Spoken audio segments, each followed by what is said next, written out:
সূর্যের প্রথম আলোর সাথে গ্রামে একটা নতুন সকাল হয়। সবাই নিজের নিজের ঘর থেকে বাইরে বেরিয়ে কাজ করছিল। এরই মধ্যে একটা দোকানের বাইরে একটা মহিলা আসে, যার নাম সুরেখা ছিল। সুরেখা আঁচলের অর্ধেক অংশ নিজের ঠোঁটে চেপে টিপে রেখেছিল। ভাই, আমি কাজের খোঁজে এখানে এসেছি। যদি আপনার কাছে কোনো কাজ থাকে তাহলে বলে দিন, যে কোনো কাজ করে নেব। আরে তুমি কোন গ্রাম থেকে এসেছো? দেখে এই গ্রামের তো লাগছো না।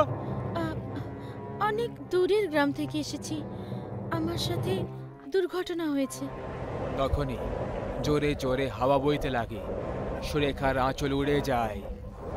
সুরেখার অর্ধেক উড়ে যাওয়া চেহারা সবাই দেখে ভয় পেয়ে যায়। হে ভগবান, এত ভয়ঙ্কর চেহারা আমি নিজের জীবনে আগে কখনো দেখিনি। আরে একে তো দেখে আমার একটা চোখওয়ালা ডাইনি মনে হচ্ছে। না না, আপনারা আমাকে ভুল ভাবছেন, আমি কোনো ডাইনি নই। দয়া করে আমাকে কিছু কাজ দিয়ে দিন। পাগল হয়ে গেছিস নাকি তুই?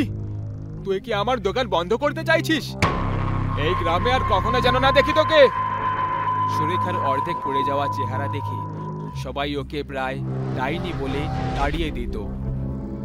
সুরেখা দুদিন ধরে খালি পেটে কাজের সন্ধানে গ্রামে গ্রামে ঘুরতে থাকলো। দুর্বলতার কারণে মাথা ঘুরছে। এই গ্রামে কারখানা রয়েছে, জিজ্ঞেস করে দেখি যদি কিছু কাজ পেয়ে যাই। দাদা দাদা, এই কারখানার মালিককে, আমার একটা কাজের দরকার। আপনি কি আমার কাজে রাখতে পারবেন? আমারও কর্মচারীর খুব দরকার, আপনি এখানে কাজ করতে পারেন। তখনই সুরেখা অজ্ঞান হয়ে যায় আর বাকি মেয়েরা দৌড়ে চলে আসে। ওরা সবাই সুরেখার অর্ধেক পুড়ে যাওয়া চেহারা দেখে ফেলে। কি দেখছিস? এটা একটা সত্যি ডাইনি। আমার কথা শোনো, একে তাড়িয়ে দাও মালিক, তাড়িয়ে দাও একে। আরে ডাইনি ডাইনি বলে কিছু হয় না, তোমরা সবাই এখনো কোন যুগে বাস করছো? সুরেন্দ্র কুমার জলের কয়েকটা ফোঁটা সুরেখার মুখে ঝাপটে দেয়, যে কারণে সুরেখার জ্ঞান ফিরে যায়। তুমি ঠিক আছো তো? হঠাৎ করে অজ্ঞান কি করে হয়ে গেলে?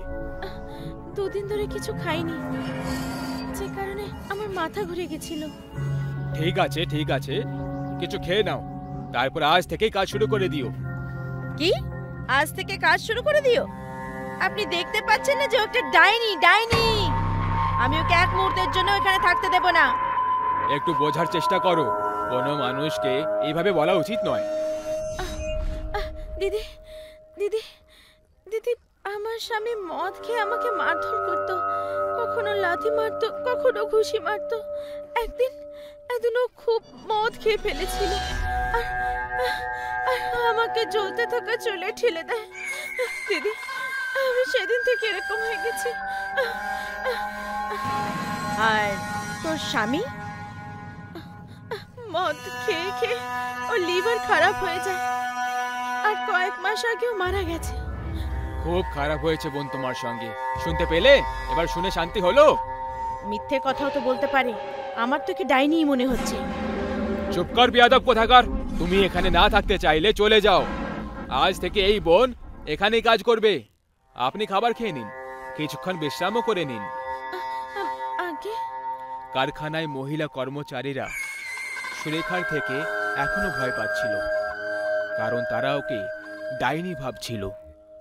সেই রাতে সুরেন্দ্র কুমারের ছেলে ঘুমিয়ে ঘুমিয়ে ছটফট করতে লাগলো। ওই বাচ্চাটা বেচারা নিঃশ্বাস নিতে পারছিল না।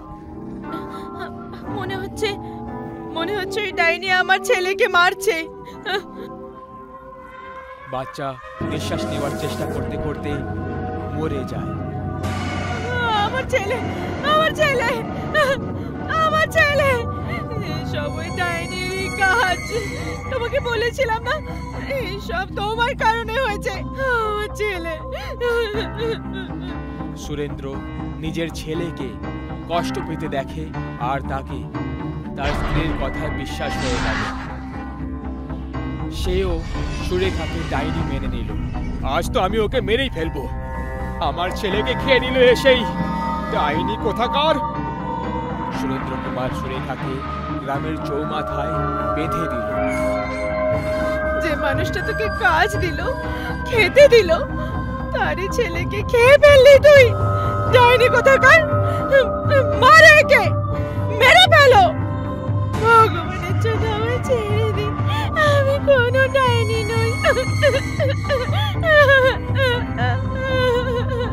সুরেন্দ্র রাগ শান্ত হলো না।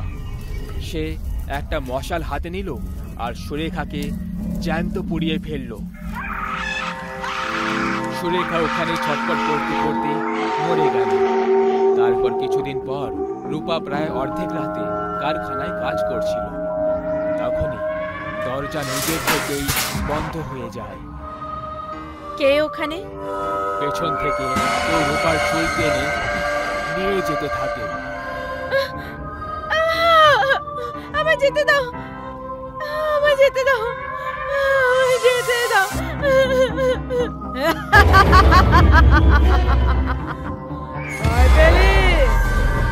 আমি ডাইনি।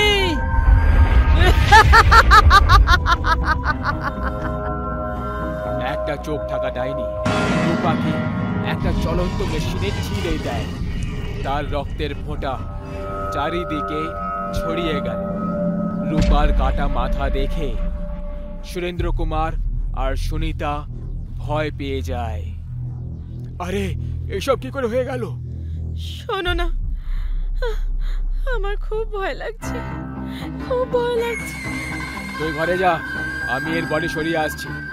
নাহলে সবাই ভাববে যে আমরাই একে মেরে ফেলেছি। চুপচাপ ঘরে বসে থাক, আমি কিছুক্ষণ পরে আসছি।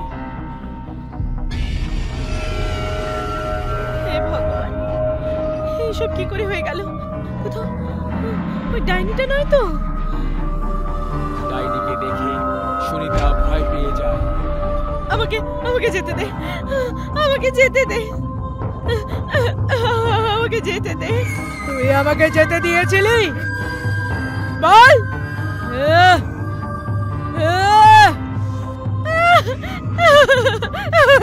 ছাড়, ছেড়ে দে আমাকে, ছেড়ে দে। ডাইনি সুনিতার গলা ধরে নেয় আর দেওয়ালে ঘষড়ে ঘষড়ে ওপরে টেনে নেয়। সুনিতা নিজের হাত পা মারতে মারতে মরে গেল। কিছুক্ষণ পর সুরেন্দ্র কুমার ঘরে পৌঁছলো। আমি বডি পুঁতে এসেছি, এখন আর কোনো সমস্যা হবে না সুনিতা। সুনিতা, সুনিতা। সুনিতার কোনো আওয়াজ এলো না। সুরেন্দ্র কুমার যখনই রুমে গেল, সুনিতার বডি বেডের উপরে পড়েছিল। সুনিতা, এসব কি করে হয়ে গেল? সুনিতা, সুনিতা। ডাইনি বলেছিলি না আমাকে? সুরেন্দ্র কুমার দৌড়ে পালায়, কিন্তু ঘরের দরজা খুলতে পারল না। ডাইনি পুরো বাড়িতে আগুন লাগিয়ে দেয়। বাঁচাও, বাঁচাও, ডাইনি আমাকে মেরে ফেলবে, বাঁচাও আমাকে। ডাইনি সুরেন্দ্র কুমারের পা ধরে আগুনে নিয়ে চলে যায়। আগুনের ঝাপটায় সুরেন্দ্র কুমারের চিৎকার গর্জন হচ্ছিল। বাঁচাও, বাঁচাও। এই লোকগুলো মিলে আমাকে ডাইনি ডাইনি বলে শেষে ডাইনি বানিয়ে দিল। একটা চোখওয়ালা ডাইনি।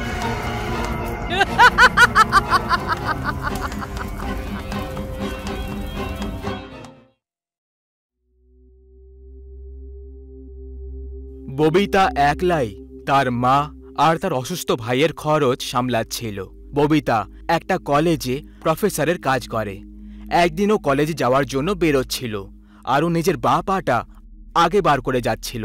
তখনই, ববিতা, আমি তোকে কতবার বলেছি বাড়ি থেকে বেরোনোর সময় আগে ডান পাটা বার করা দরকার, না হলে এটা অশুভ মানা হয়। মা, আমিও তোমাকে কতবার বলেছি মা, আমি সব কথায় একদম বিশ্বাস করি না। এইসব আসলে মন গড়া কথা। আজকে অমাবস্যার কালো রাত, আজ তাড়াতাড়ি বাড়ি আসবি, আজকের দিনে অনেকেই কালো জাদু করে ববিতা। আরে মা, তুমি এইসব বিষয় কেন বিশ্বাস করো? এইসব কিছুই হয় না। না না, এইসব কথা অনেক ভেবে চিনতে তবেই করা হয়। সরিতা অনেক অন্ধবিশ্বাসী ছিল আর সব সময় এই সবের থেকে বাঁচার জন্য টোনা টোটকা করে থাকত। তার ছেলে সুজয় অনেক বছর আগে একটা অ্যাক্সিডেন্টে পঙ্গু হয়ে গেছিল আর হাঁটতে চলতে অসমর্থ ছিল। তার পুরো খেয়াল তার বোন ববিতাই রাখত। ববিতা কলেজে যাওয়ার জন্য বেরিয়ে পড়ে আর অনেক কাজ থাকার কারণে আজ ওর বাড়ি ফিরতে অনেক দেরি হয়ে যায়। আজ মা তাড়াতাড়ি বাড়ি ফিরতে বলেছিল, কিন্তু কাজ বেশি থাকার কারণে তাড়াতাড়ি বাড়ি পৌঁছানো সম্ভবই নয়। মাকে একবার ফোন করে বলে দিই, হ্যাঁ, ফিরতে দেরি হয়ে যাবে। ববিতা যখনই নিজের ফোনটা বার করলো, ফোন ওর হাত থেকে পড়ে গেল আর ভেঙে গেল। ওর বাড়ি ফিরতে আরও বেশি লেট হয়ে গেল। ও কোনো ট্যাক্সি বা অটো খুঁজে পেল না। ও পায়ে হেঁটেই বাড়ির দিকে রওনা দিয়ে দিল। আজকে এই মোবাইলটা খারাপ হওয়ার ছিল। আশেপাশেও কিছু নজরে পড়ছে না। ববিতার এমন মনে হলো যেন কেউ সাহায্যের জন্য ডাক দিচ্ছে। ববিতা আওয়াজের পিছু করতে করতে আওয়াজের পেছনে যেতে লাগলো। কে আছে ওখানে? তুমি এভাবে কাঁদছো কেন? ববিতা কিছুই দেখতে পেল না, কিন্তু ও আওয়াজের পিছু করতে করতে চলে গেল। তখনই ও দেখতে পেল যে ও একটা কবরস্থলে পৌঁছে গেছে। যখনই ববিতা ওই কবরস্থলে পৌঁছে গেল, এইসব কি হচ্ছে? আমি রাতে কবরস্থলে কি করে পৌঁছে গেলাম? ওখানে কুকুরদের কান্নার আওয়াজ, বাদুড়ের কথা বলার আওয়াজ আর ব্যাঙগুলোর জল থেকে ডাক দেওয়া পরিষ্কার শোনা যাচ্ছিল। চারিদিকে একদম শান্ত পরিবেশ ছিল, তার মাঝে নীরবতাকে চিরে আওয়াজ অনেক ভয়ঙ্কর মনে হচ্ছিল। ববিতা ওই কবরস্থল থেকে বেরোনোর চেষ্টা করতে থাকে, কিন্তু ও যেখানেই যাচ্ছিল ও শুধুমাত্র বড় বড় দেওয়াল দেখতে পাচ্ছিল। ওখানে কোনো গেট ছিল না। যদি এখানে কোনো গেট না থাকে তাহলে আমি ভেতরে কি করে এলাম? গভীর অন্ধকার হয়ে গেছিল। ববিতা ওই কবরস্থলে ঘুরে ঘুরে ক্লান্ত হয়ে গেছিল, কিন্তু ওখান থেকে যাওয়ার কোনো রাস্তা ছিল না। ববিতা ক্লান্ত হয়ে একটা কবরে বসে পড়ে। তখনই ওই কবর থেকে একটা আজব আওয়াজ বেরোতে শুরু হয়। ববিতা আস্তে করে নিজের কান ওই কবরের ওপরে রেখে আওয়াজ শুনতে লাগলো। তখনই হঠাৎ ওই কবরে খুব জোরে একটা ধামাকা হলো আর সেটা থেকে একটা সবাধার বেরিয়ে সামনে চলে আসে। ববিতা ওই ধামাকার আওয়াজ শুনে ওখানেই অজ্ঞান হয়ে যায়। তখনই ববিতার কানে কিছু আওয়াজ শুনতে পেল। আরে আপনি ঠিক আছেন তো? আপনি এখানে নির্জন কবরস্থানে একা কি করছেন? আপনি কে? আর আমি এখানে কি করে পৌঁছলাম? ববিতার একটু জ্ঞান ফিরে এলো। ববিতা নিজের সামনে এক অজানা ব্যক্তিকে দেখতে পেল। আপনি কে? আর এখানে কি করছেন? আমি কবরস্থানে কি করছি? আমি কিছুই বুঝতে পারছি না। আজ আমি কাজ থেকে বাড়ি ফিরে আসতে লেট হয়ে গেছি। যখন আমি কবরস্থান হয়ে পার করছিলাম তখন আমি যেন কোনো অদ্ভুত আওয়াজ শুনতে পেলাম আর আমি এখানে দেখতে চলে এলাম। তখনই কাছে পড়ে থাকা কবর থেকে কারোর হাত বাইরে বেরিয়ে আসে আর ববিতার হাত টেনে ধরে। ববিতা ভয় পেয়ে চিৎকার করে।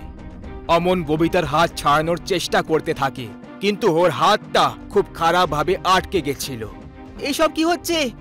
একটা কবরে রাখা মরা দেহ কারো হাত কি করে ধরতে পারে? এখানে নিশ্চয়ই কোনো গন্ডগোল রয়েছে। এসব আমার বোঝার ক্ষমতার বাইরে। অমন ববিতার হাত ছাড়ানোর অনেক চেষ্টা করতে থাকে। ববিতার হাত থেকে রক্ত বেরোতে শুরু হয়ে যায়। তখনই ববিতার হাত ওই কবর থেকে বাইরে চলে আসে। অমন আর ববিতা নিজেদের প্রাণ বাঁচিয়ে ওখান থেকে দৌড়তে শুরু করে। এখান থেকে বেঁচে পালানোর কোনো রাস্তা নেই। এটা কি করে হতে পারে? এখানে ভেতরে আসার রাস্তা তো আছে, কিন্তু বাইরে যাওয়ার রাস্তা নেই। এটা কোনো একটা ফাঁদ আমাদের ফাঁসানোর। পেছন থেকে ওই কবর থেকে একটা ভূত পায়ে হেঁটে ওখানে আসতে লাগলো। আর তার মুখ থেকে সবুজ জল গড়ে পড়ছিল। অমন আর ববিতা তাকে দেখে খুব বেশি ভয় পেয়ে যায় আর ওখান থেকে পালাতে শুরু করে। তখনই ববিতার পা কোনো একটা জিনিসে আটকে যায় আর ও নিচে পড়ে যায়। চলো আমার সঙ্গে। ও ববিতার পা ধরে টেনে নিয়ে এগিয়ে যেতে লাগলো। ববিতা নিজেকে থামানোর চেষ্টা করতে লাগলো, কিন্তু ও এটা করতে অসমর্থ হয়ে গেল। তখনই ভূতের নজর অমনের উপর পড়ে যায় আর ববিতাকে ছেড়ে দিয়ে অমনের দিকে মুড়ে যায়। ববিতা ওখান থেকে উঠে দৌড়তে শুরু করে। তখনই ও কিছুর সাথে ধাক্কা খেয়ে যায়। ছেড়ে দাও আমাকে, আমি তোমার কি ক্ষতি করেছি? আমার প্রাণ নিও না, ছেড়ে দাও আমাকে। আরে শান্ত হও, শান্ত হও। তুমি কে আর তোমারই অবস্থা কে করলো? তুমি এত ভয় ভয় কেন রয়েছো? ভূত, ওই ভূত আমাদেরকে ছাড়বে না। তখনই ওই ভূত অমনের গলা ধরে তাকে নিজের হাতের মাঝে টিপে ঘুরিয়ে দেয়। অমন মাটিতে পড়ে যায় আর খুব খারাপভাবে কষ্ট পেতে লাগলো। না তো ওকে মৃত্যু আপন করছিল আর না তো জীবন ওকে নিজের স্থান দিচ্ছিল। এটা দেখে পীযূষ আর ববিতা প্রচন্ডভাবে ঘাবড়ে গেল। না, এটা শুধু একটা সন্নিপাত হতে পারে না যে আমরা তিনজনে একই দিনে একই কবরস্থানে এসেছি। কিন্তু এসব কি হচ্ছে? আমি তো কিছুই বুঝতে পারছি না। এতে কোনো বড় শক্তির হাত রয়েছে, হ্যাঁ, যে আমাদের তিনজনকে এখানে ডেকে পাঠিয়েছে। ওই ভূত ওই দুজনের দিকে আসতে শুরু করে। দুজনে ভয় পেয়ে ওখান থেকে দৌড়তে লাগে। পীযূষ একটা গাছের পেছনে গিয়ে লুকিয়ে পড়ে আর ববিতা একটা কবরের পেছনে লুকিয়ে চুপচাপ বসে পড়ে। ভয় পেয়ে দুজনেরই খুব খারাপ অবস্থা। অমন ওখানেই পড়ে থেকে ছটপট করছিল। তখনই ববিতা ওখানে কারো আসার আওয়াজ শুনতে পেয়ে যায়।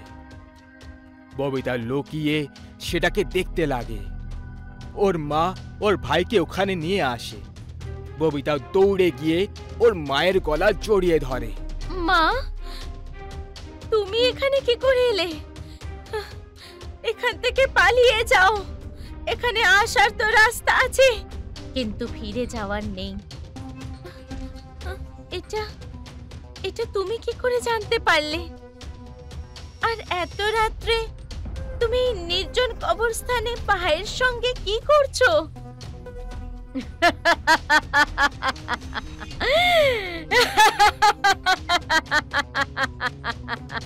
তুমি এখনো বুঝতে পারলে না?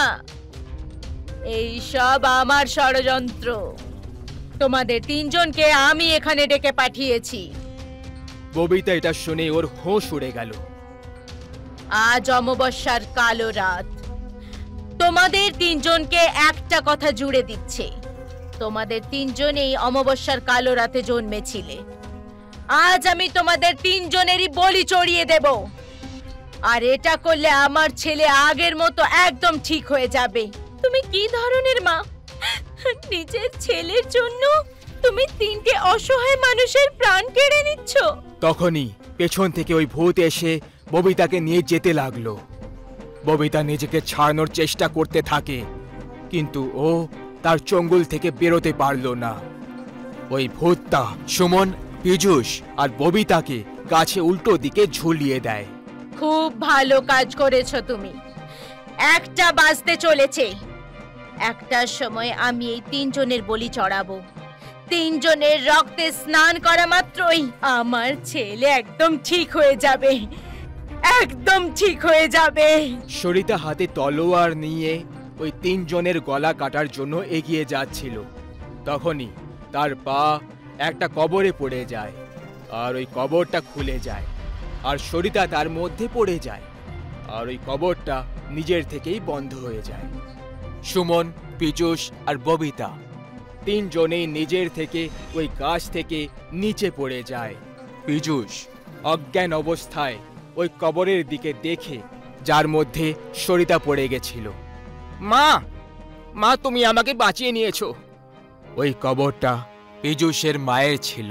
ওই ভূতটা রেগে গিয়ে গাছ উবড়িয়ে ছুঁড়ে ফেলে দেয় আর সরিতার ছেলের পেটে নিজের নখ ঢুকিয়ে তার নাড়ি ভুঁড়ি কেটে খেতে থাকে।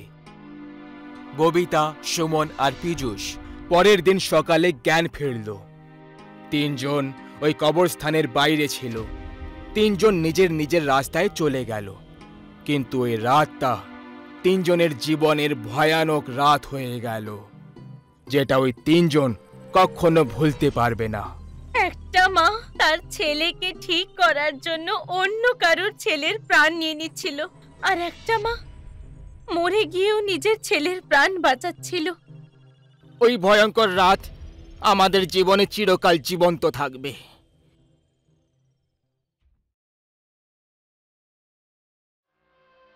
মৃত্যু এমন একটা ভয়ানক সত্যি যেটা থেকে আজ পর্যন্ত কেউই বাঁচতে পারেনি। কিন্তু আরও একটা কঠোর সত্যি এটাও যে সত্যি মরে যাওয়ার পরেও সামনে আসতে পারে। আজকের কাহিনী দুটো বোনের, যারা অ্যাডপ্টেড চাইল্ড ছিল। ওরা কখনো নিজের মা বাবাকে দেখে আর নিজেদের জীবনটাকে অ্যাডপ্ট করা পরিবারে কাটিয়ে দিত।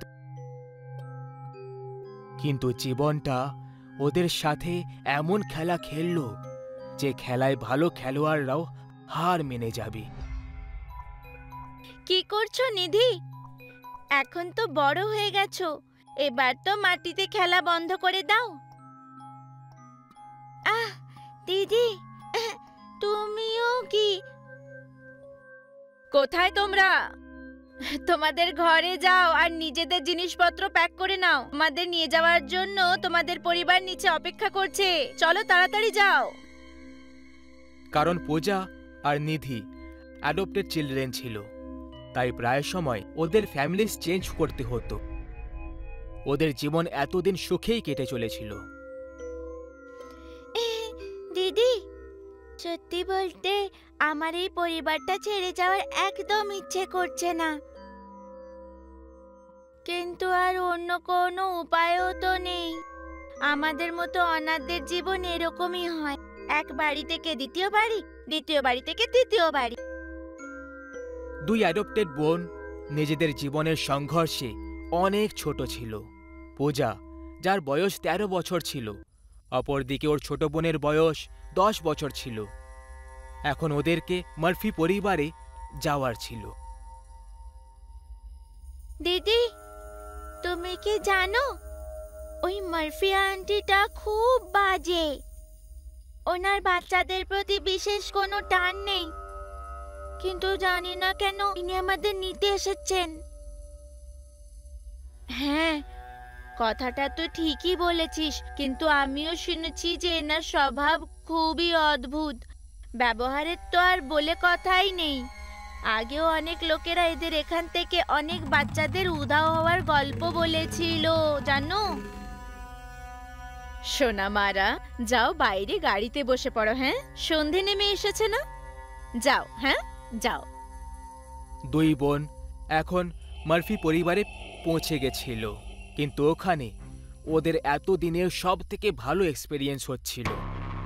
বাড়ি কোনো বড় প্রাসাদের থেকে কম ছিল না, আর আলোর দ্বারা আলোকিত ছিল এই বাড়ি।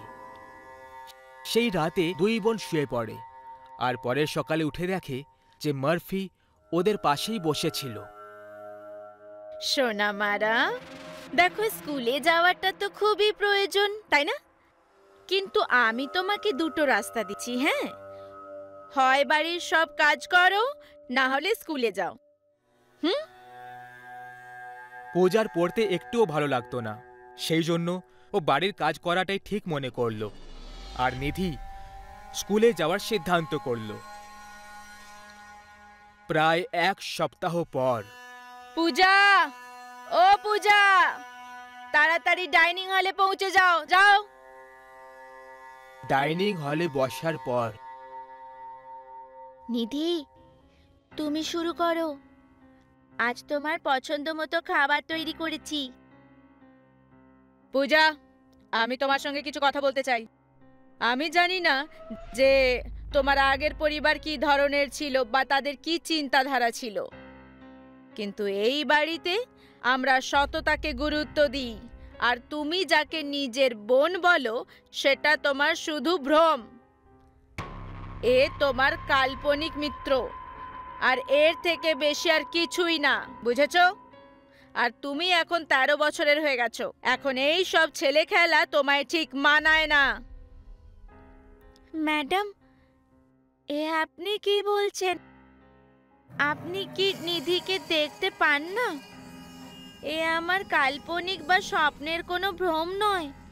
ও আমার সত্যিকারের বোন। আপনি আমাদের দুজনকে অ্যাডপ্ট করেছেন, তাই না? না না পূজা, আমি শুধু তোমাকে অ্যাডপ্ট করেছি। আমি আর অন্য কোনো মেয়েকে জানি না। আর নিধি বলে যাকে তুমি ডাকতে থাকো না, আসলে তার এই পৃথিবীতে কোনো অস্তিত্বই নেই। মার্ফির এই কথাগুলো শুনে পূজার খুব রাগ তো ধরছিল, কিন্তু ও নিজের মনের কথা বলে উঠতে পারেনি আর মন খারাপ করে নিজের রুমে চলে গেল। পূজা নিজের মনে বিড়বিড় করতে লাগল, আমি কি পাগল? তাহলে কি নিধি নামের মেয়ে আসল জীবনে কেউ নেই? এইসব কি তাহলে আমার ভ্রম? আমার কি এই পাগলামি আর ছেলে খেলার জন্যই পুরনো পরিবারগুলো আমাকে ছেড়ে দিয়েছে? পূজা নিজের মনেই প্রশ্ন করে চলেছিল, আর তখনই দরজায় একটা আওয়াজ শোনা গেল। দরজার কাছে নিধি দাঁড়িয়ে হেসে চলেছিল। নিধি, নিধি তুমি? আমার বোন। ওই মার্ফি আন্টি আছে না, উনি আমাকে পাগল প্রমাণ করতে চাইছেন।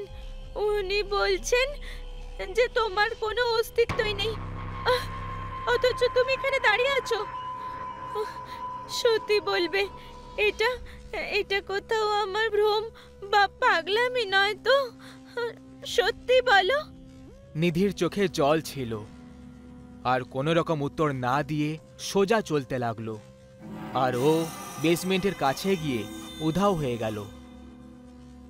পূজা বেসমেন্টে পৌঁছে গেছিল, তখনই ও কোঁকড়ানো চুল আর চেহারায় অনেক ভাঁজ কাটা দাগ থাকা মহিলাকে দেখতে পায়, যাকে ঠিক করে দেখলে বুঝতে পারা যায় যে এটা তো মিস মার্ফি। পূজা দেখল যে মার্ফি আসলে কোনো মানুষ নয়, বরং একটা নরভক্ষিণী ডাইনি। তখনই ও প্লাস্টিকের থলি থেকে একটা মৃতদেহ বাইরে বার করে। ওপরে বাল্ব ঝুলছিল, যেটার আলোয় পূজা পরিষ্কার দেখতে পায় যে ওই মৃতদেহ আর অন্য কারোর নয়, বরং নিধির ছিল। পূজা ভেতর থেকে কেঁপে উঠল, আর এখন ও বুঝতে পারছিল না যে ও কি করবে। ওর খুব ভয় লাগছিল আর কান্নাও পাচ্ছিল, কিন্তু যদি মার্ফি ওকেও এই সময় দেখে ফেলে তাহলে এটা নিশ্চিত যে সে ওকেও মেরে ফেলবে। পূজা পা টিপে নিজের ঘরে চলে আসে আর দরজা কষে বন্ধ করে কাঁদতে শুরু করে। এবার তো আগের চেয়ে আরো বেশি ভয় পেয়ে গেছিল।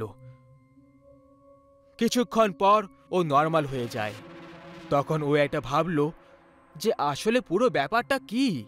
আসলে ও এইমাত্র নিধির মৃতদেহকে দেখল, অথচ কিছুক্ষণ আগেই নিধির সঙ্গে ডাইনিং টেবিলে বসেছিল। তাহলে এটা নয় তো যে মার্ফি নিধিকে খুন করে দিয়েছে আর নিজের খুনি ক্যারেক্টারকে লুকোনোর জন্য নিধিকে অদৃশ্য প্রমাণ করার জন্য নাটক করছে? কিন্তু যদি এটা সত্যিও হয়, তবুও নিধিকে ও কি করে দেখতে পাচ্ছে? কারণ সে তো মরে গেছে। ওর মাথা এইসব ভেবে ভেবে ফেটে যাচ্ছিল। তখনই ও নিজের পাশে নিধিকে বসে থাকতে দেখে, যাকে দেখে ও খুব বেশি ভয় পেয়ে যায়। দিদি, তুমি ভয় পেও না। এটা সত্যি যে আমি মরে গেছি আর আমার নিজের কোনো অস্তিত্ব নেই। কিন্তু আমার খুনি ওই ডাইনি মার্ফি। গত সপ্তাহের শনিবারের রাত্রিতে যখন তুমি ভোম্বল কাকুর সঙ্গে মেলা দেখতে গেছিলে না, তখন আমি ভুল করে মার্ফি আন্টির রুমে চলে গেছিলাম, যেখানে যেতে সে বারবার বারণ করত। মার্ফি আন্টির রুমে তার আসল রূপ ছিল, যেমন ভূতের কস্টিউম, বড় বড় নখ, সাদা চুল আর আর রক্তের বোতল।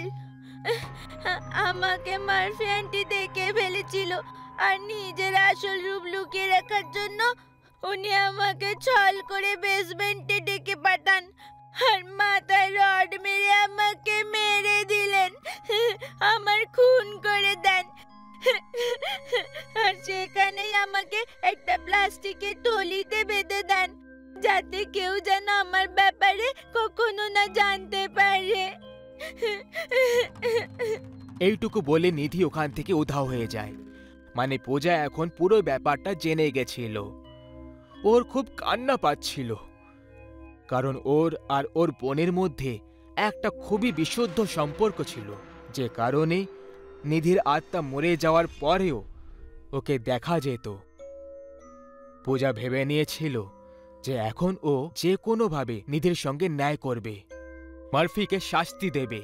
আর সেই জন্য পরের দিন সকাল হতেই পূজা তৈমুর আঙ্কেলের বাড়িতে যায় আর তাকে সব কথা খুলে বলে। তৈমুর সেই লোক ছিল যে ওদের সেটেলমেন্ট মারফি পরিবারে করিয়েছিল, কিন্তু তা সত্ত্বেও তৈমুর মারফির আসল রূপের ব্যাপারে কিছুই জানত না। সন্ধেবেলায় পূজা তৈমুর আর পুলিশওয়ালাকে নিয়ে মারফি হাউসে পৌঁছয়। তাদেরকে বেসমেন্টে সেই মৃতদেহটা দেখানোর জন্য নিয়ে যেতে লাগলো।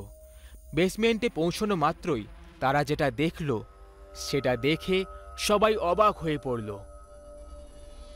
সবাই দেখল মারফি ফাঁসের দড়িতে ঝুলছিল, আর এখন তার আসল ডাইনিওয়ালা রূপটাও পরিষ্কার দেখা যাচ্ছিল।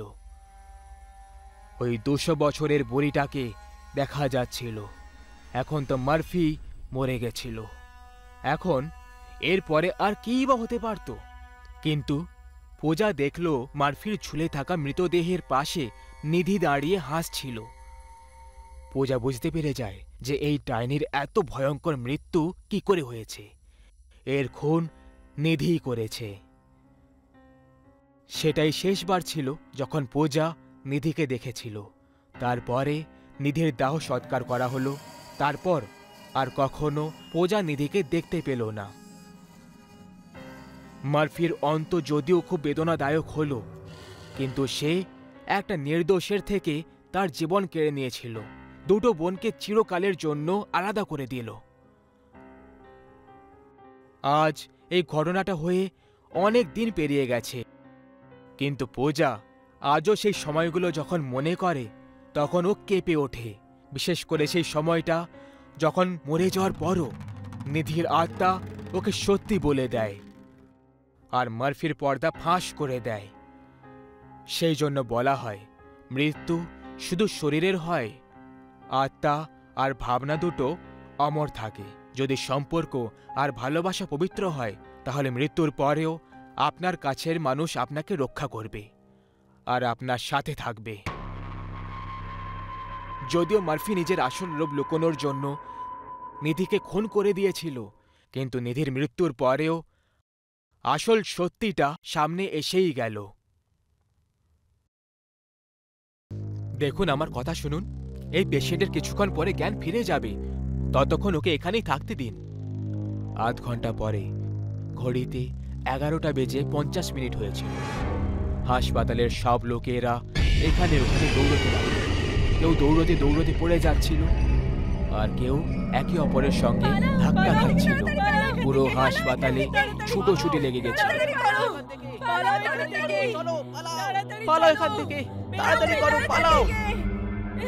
12টা বাজার আগেই হাসপাতাল নির্জন হয়ে গেল। ঘড়িতে 12টা বাজা মাত্রই মুর্দা ঘরের দরজা নিজের থেকেই খুলে যায়। কারুর হাঁটার আওয়াজ এলো। মুর্দা ঘর থেকে একটা ডাইনি বাইরে বেরিয়ে, যার চুল এলোমেলো ছিল আর যার পরনে সাদা কাপড় ছিল। ডাইনি নিচে ঝুঁকে মাটিটা শুকতে লাগলো। এখানে একটা ওয়ার্ডে যে পেশেন্ট অজ্ঞান ছিল তার জ্ঞান ফিরে যায়। আরে সবাই কোথায় চলে গেলে? আরে কেউ আছে কি এখানে? তখনই পেশেন্ট কারোর চলার আওয়াজ শুনতে পায়। দরজা নিজের থেকেই ধাক্কা খেতে শুরু হয়। পেশেন্টের বেড নিজের থেকেই নড়তে শুরু করে, যেন বেডটাও ভয়ে কাঁপছিল। এটা দেখে পেশেন্টও ভয় পেয়ে গেল। কে আছে এখানে? আরে এই বেড নিজের থেকে কি করে চলে যাচ্ছে? আরে কেউ বাঁচাও আমাকে, বাঁচাও আমাকে কেউ। বেড নিজের থেকেই সিঁড়ির দিকে এগিয়ে গেল, আর বেড সিঁড়ি থেকে নিচে পড়ল।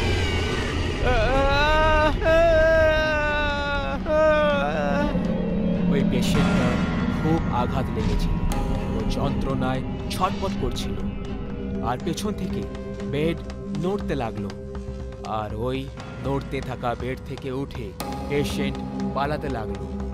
ও দৌড়ে যাচ্ছিল আর বেড ওর পিছু করছিল। আরে বাঁচাও, এ আমাকে মেরে ফেলবে, বাঁচাও আমাকে। যখনই ও সামনে দেখে সাদা কাপড়ে ডাইনি ওর সামনে দাঁড়িয়ে রয়েছে, ডাইনিকে দেখে ভয় পেয়ে ও নিচে পড়ে যায় আর পেছনের দিকে দেখতে শুরু করে। আমাকে মেরো না, আমাকে ছেড়ে দাও। পেশেন্ট পালানোর চেষ্টা করে, ডাইনি ঝাঁপ দিয়ে পা দুটো ধরে ফেলে। পেশেন্টকে টেনে টেনে মুর্দা ঘরের ভেতরে নিয়ে গেল সে, আর তারপরে পেশেন্টের জোরে জোরে চিৎকারের আওয়াজ আসতে লাগলো। বাঁচাও! কিছুক্ষণ পরে ডাইনি মুর্দা ঘর থেকে বাইরে চলে আসে। ওর মুখ রক্তে লথপথ ছিল। ও আর কেউ আছে এখানে?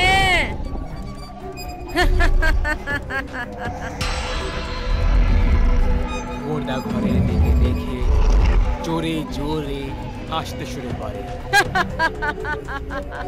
কি করে জানি না আমরা এই পেশেন্টকে হাসপাতালে ভুলে রেখে চলে এসেছি।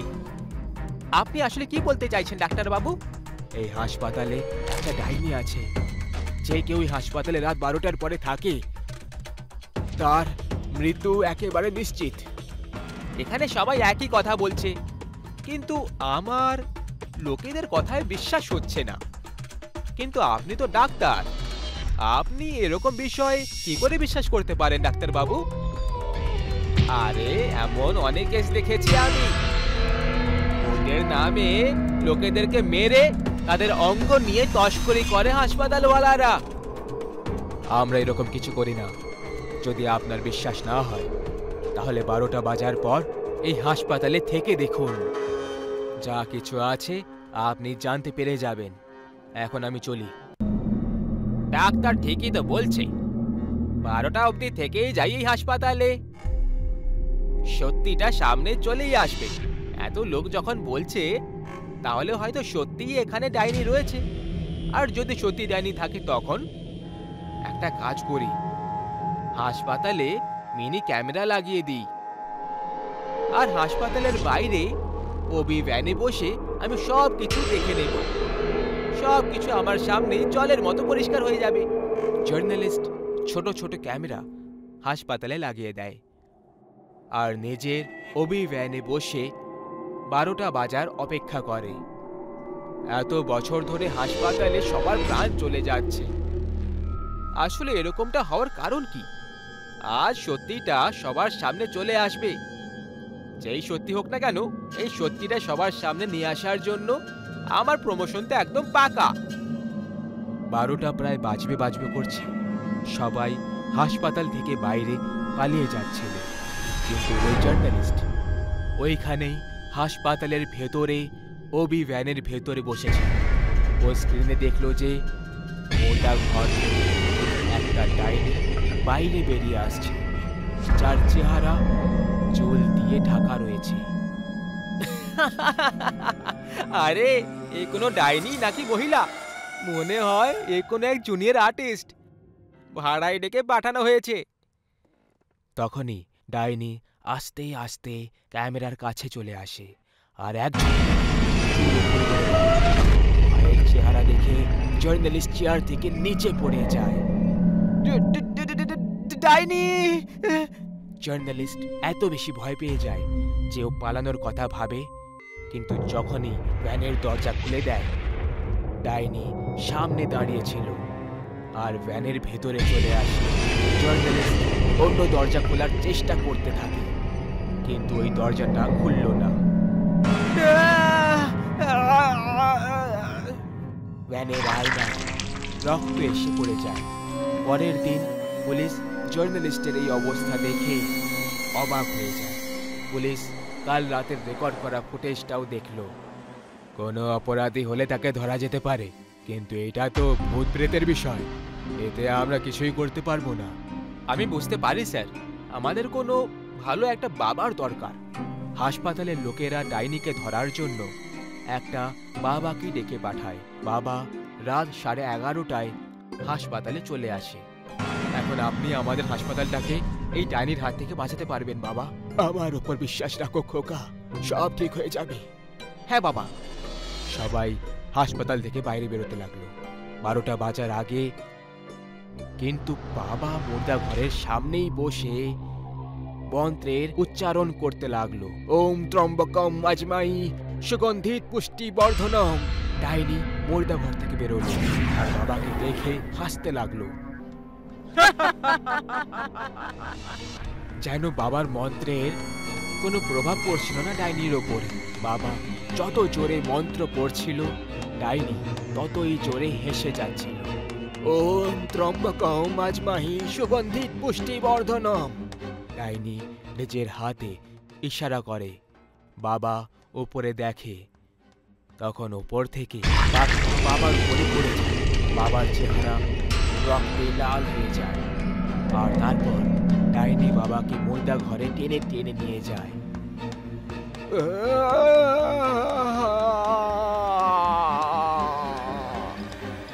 বাকিদের মতোই ডাইনি বাবাকেও নিজের শিকারে পরিণত করল। এখন হাসপাতালওয়ালারা একটা কথা বুঝতে পেরে যায় যে ডাইনি হাসপাতাল থেকে মোটেই যাবে না। ওদেরকেই 12টা বাজার আগে হাসপাতাল খালি করতে হবে, না হলে তাদের সবার মৃত্যুর জন্য নিজেরাই দায়ী হবে।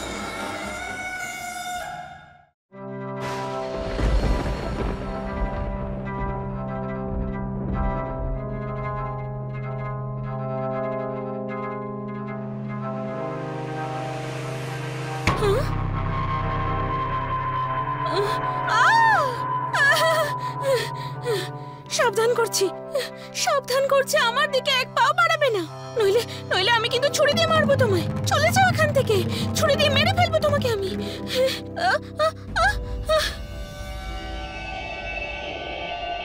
আরে দাঁড়াও দাঁড়াও, এসব তুমি কি করছো? আরে আমি তোমার স্বামী। রতন, তুমি? এ কেমন মজা রতন, যদি তোমায় আমি ছুরি দিয়ে মেরে ফেলতাম তখন? তাতে কি, যদি তোমার মতো সুন্দরী বউ থাকে তাহলে আমি কেন? যে কোনো স্বামী হাসতে হাসতে প্রাণ দিয়ে দেবে। রতন, সাবধান করছি তোমাকে, দ্বিতীয়বার যদি আমার সামনে মরার কথা বলেছো না। আচ্ছা বাবা, আর বলবো না। তোমার দিব্যি। এবার শোনো তো, হানিমুনের জন্য আমি ছুটি পেয়ে গেছি, আমাদের এক্ষুনি বেরোতে হবে। সত্যি? সত্যি। রতন, আমি 2 মিনিটে তৈরি হয়ে আসছি।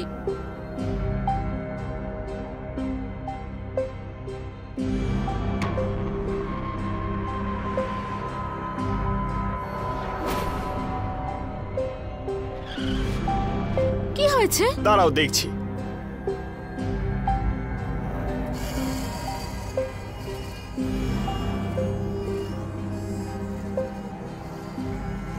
This is to inform you, my dear পতিদেব, যে আমরা জল আনতে ভুলে গেছি। নট টু ওয়ারি, এই জঙ্গলের মধ্যেই একটু দূরে একটা ছোট্ট নদী আছে, আমি ওখান থেকে জল নিয়ে আসছি। তারপর সামনে গিয়ে কুলিনের ব্যবস্থা করব। তুমি এখানেই দাঁড়িও।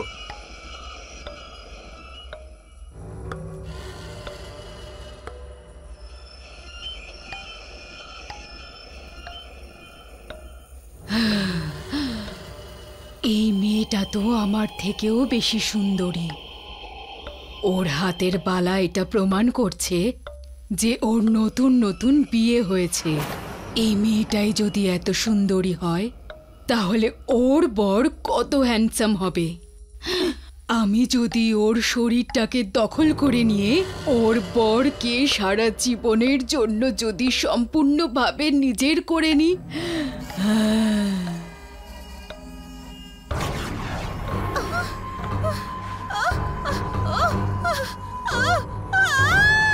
আরে রে, এ কি হচ্ছে? কি হচ্ছে? কি হচ্ছে?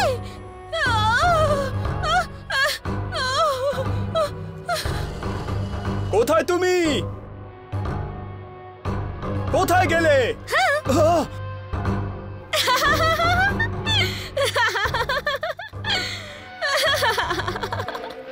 কি মিস্টার রতন, মজা শুধু তুমি একাই করতে পারো?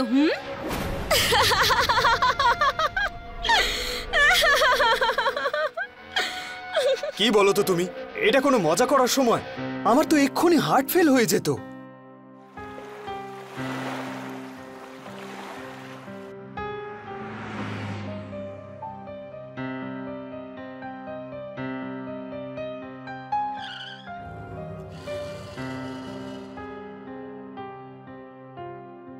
স্যার, আপনার রুম 202 এর চাবি। Thank you.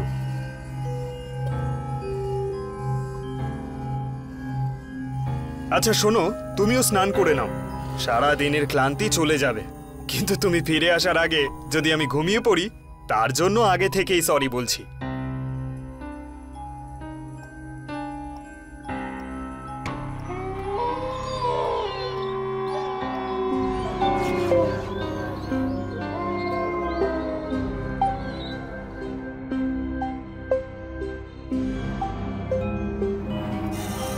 খুব জোরে খিদে পেয়েছে, আর খিদে মেটানোর জন্য আমাকে শিকার করতে হবে।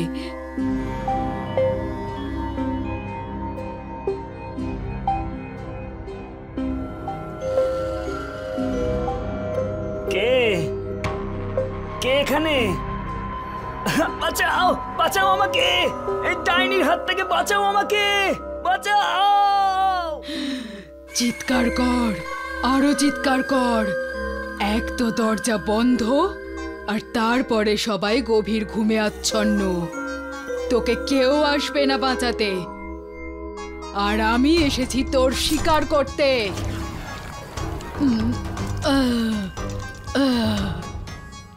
বাহ, খুব মজা পেয়েছি। ভীষণই সুস্বাদু খাবার ছিল।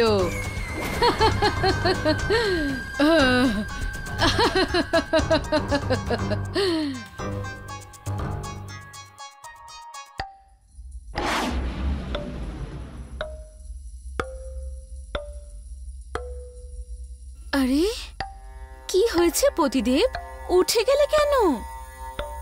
আরে তুমি কোথায় চলে গিয়েছিলে? এখন রাত 2 বাজে। বাবা, আমি একটু চোখের আড়াল হতেই এত চিন্তা করছো? এত ভালোবাসো তুমি আমায়? শোনো, এটা মজা করার সময় নয়। কোথায় গেছিলে তুমি? আচ্ছা, তোমার মুখে লাল লাল কি লেগে আছে? আসলে ঘুম আসছিল না, তাই একটু ঘুরতে বাইরে চলে গেছিলাম। আর বাইরে একটা মশা আমার মুখের কাছে বসে আমার রক্ত চুষছিল। আমি ওকে মেরে দিয়েছি, তাই রক্ত লেগে আছে হয়তো। এখন প্রশ্ন করতে থাকবে নাকি ঘুমাবেও? চলো।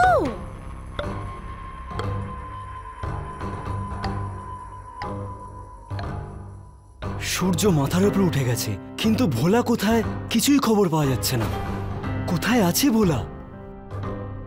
স্যার, কিচেনে রাত্রেবেলা না অনেক ইঁদুর ঘোরাঘুরি করে, তাই ও ইঁদুরগুলোকে মারার জন্য রাত্রে কিচেনেই ঘুমিয়ে পড়েছিল। কিচেনে ঘুমিয়েছিল তো কি হয়েছে? কিচেনকে ওকে খেয়ে নিয়েছে, নাকি সব ইঁদুর মিলে ওকে ঘর থেকে নিয়ে চলে গেছে? বলো।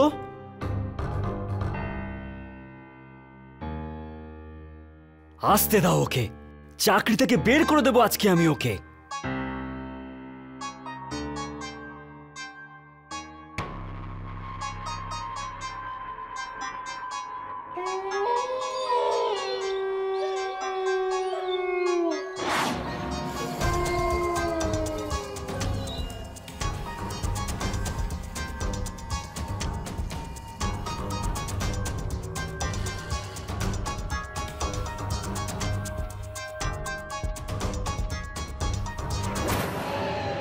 ভাই ভোলা, তুই কোথায় যে গেলি?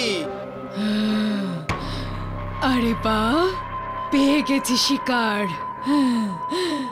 আরে যদি যাবারই ছিল তাহলে তোর এই প্রিয় বন্ধুকে তো সঙ্গে নিয়ে যেতে পারতিস। তোমার ইচ্ছে পূরণ করতে চলে এসেছি পবন।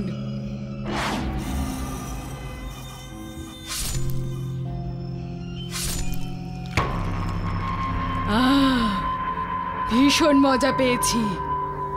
এই হোটেলের চাকর বাকররা ভালোই খাবার দাবার খায়।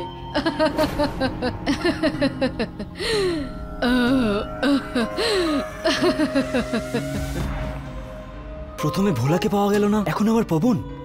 এমনিতে এরা যাচ্ছেটা কোথায়? খবর তো নিতেই হবে।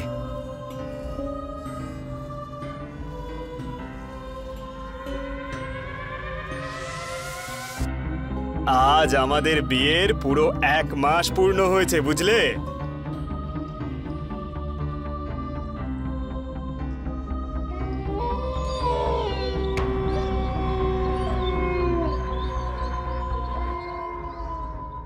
আরে কি গো, তুমি ঠিক আছো তো? হ্যাঁ, আমি ঠিক আছি। কিছু না রতন, আসলে আজকে একটু বেশি ঘোরাঘুরি হয়েছে না, তাই ক্লান্ত হয়ে গেছি। আমার মনে হয় আমাদের ঘুমানো উচিত। মহারানী যা বলবেন। আজ যাই হয়ে যাক না কেন, আমি সত্যটা কিন্তু খুঁজে বের করবই, যে আমার হোটেলের লোকেরা কোথায় উধাও হয়ে যাচ্ছে। আরে স্যার, আপনি যা খোঁজ করতে চান সেটা আপনি করুন গিয়ে, কিন্তু এখন আমাকে আপনি যেতে দিন। ভীষণ ঘুম পাচ্ছে স্যার আমার। চুপচাপ বসে থাকো আমার কাছে, না হলে কালকে আমাদের দুজনের মধ্যে যে কেউ গায়েব হয়ে যাবে। স্যার, এসব কি? আমাদের হোটেলের ডাইনি? তার মানে পবন আর ভোলাকে এই ডাইনি উধাও করেছে। ও আবার ওদের দুজনকে মেরে ফেললো না তো? ও মা গো মা! আরে বাহ, আজকে একজন নয়, দুটো মানুষ আমার শিকার হবে। আজকে তো না চাইতেই এই সুবর্ণ সুযোগ পেয়েছি আমি। পালাও পালাও, হোটেলে ডাইনি আছে, পালাও! আরে বাবা, পালাচ্ছ কোথায়? আগে আমার খিদে তো মেটাতে দাও, আমার অর্ডারটা তো লিখে নাও। এই আওয়াজ কিসের?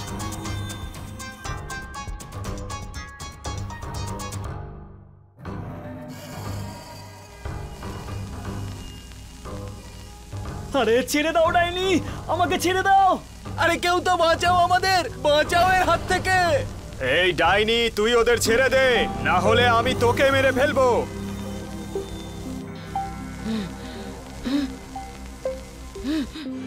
ছাড়ো, ছাড়ো আমাকে, ছাড়, আমি বললাম ছাড় আমাকে। ও, তুই আমাকে মারবি? তার আগে সবার প্রথমে তোকে খেয়ে ফেলবো। জয় বজরংবলী।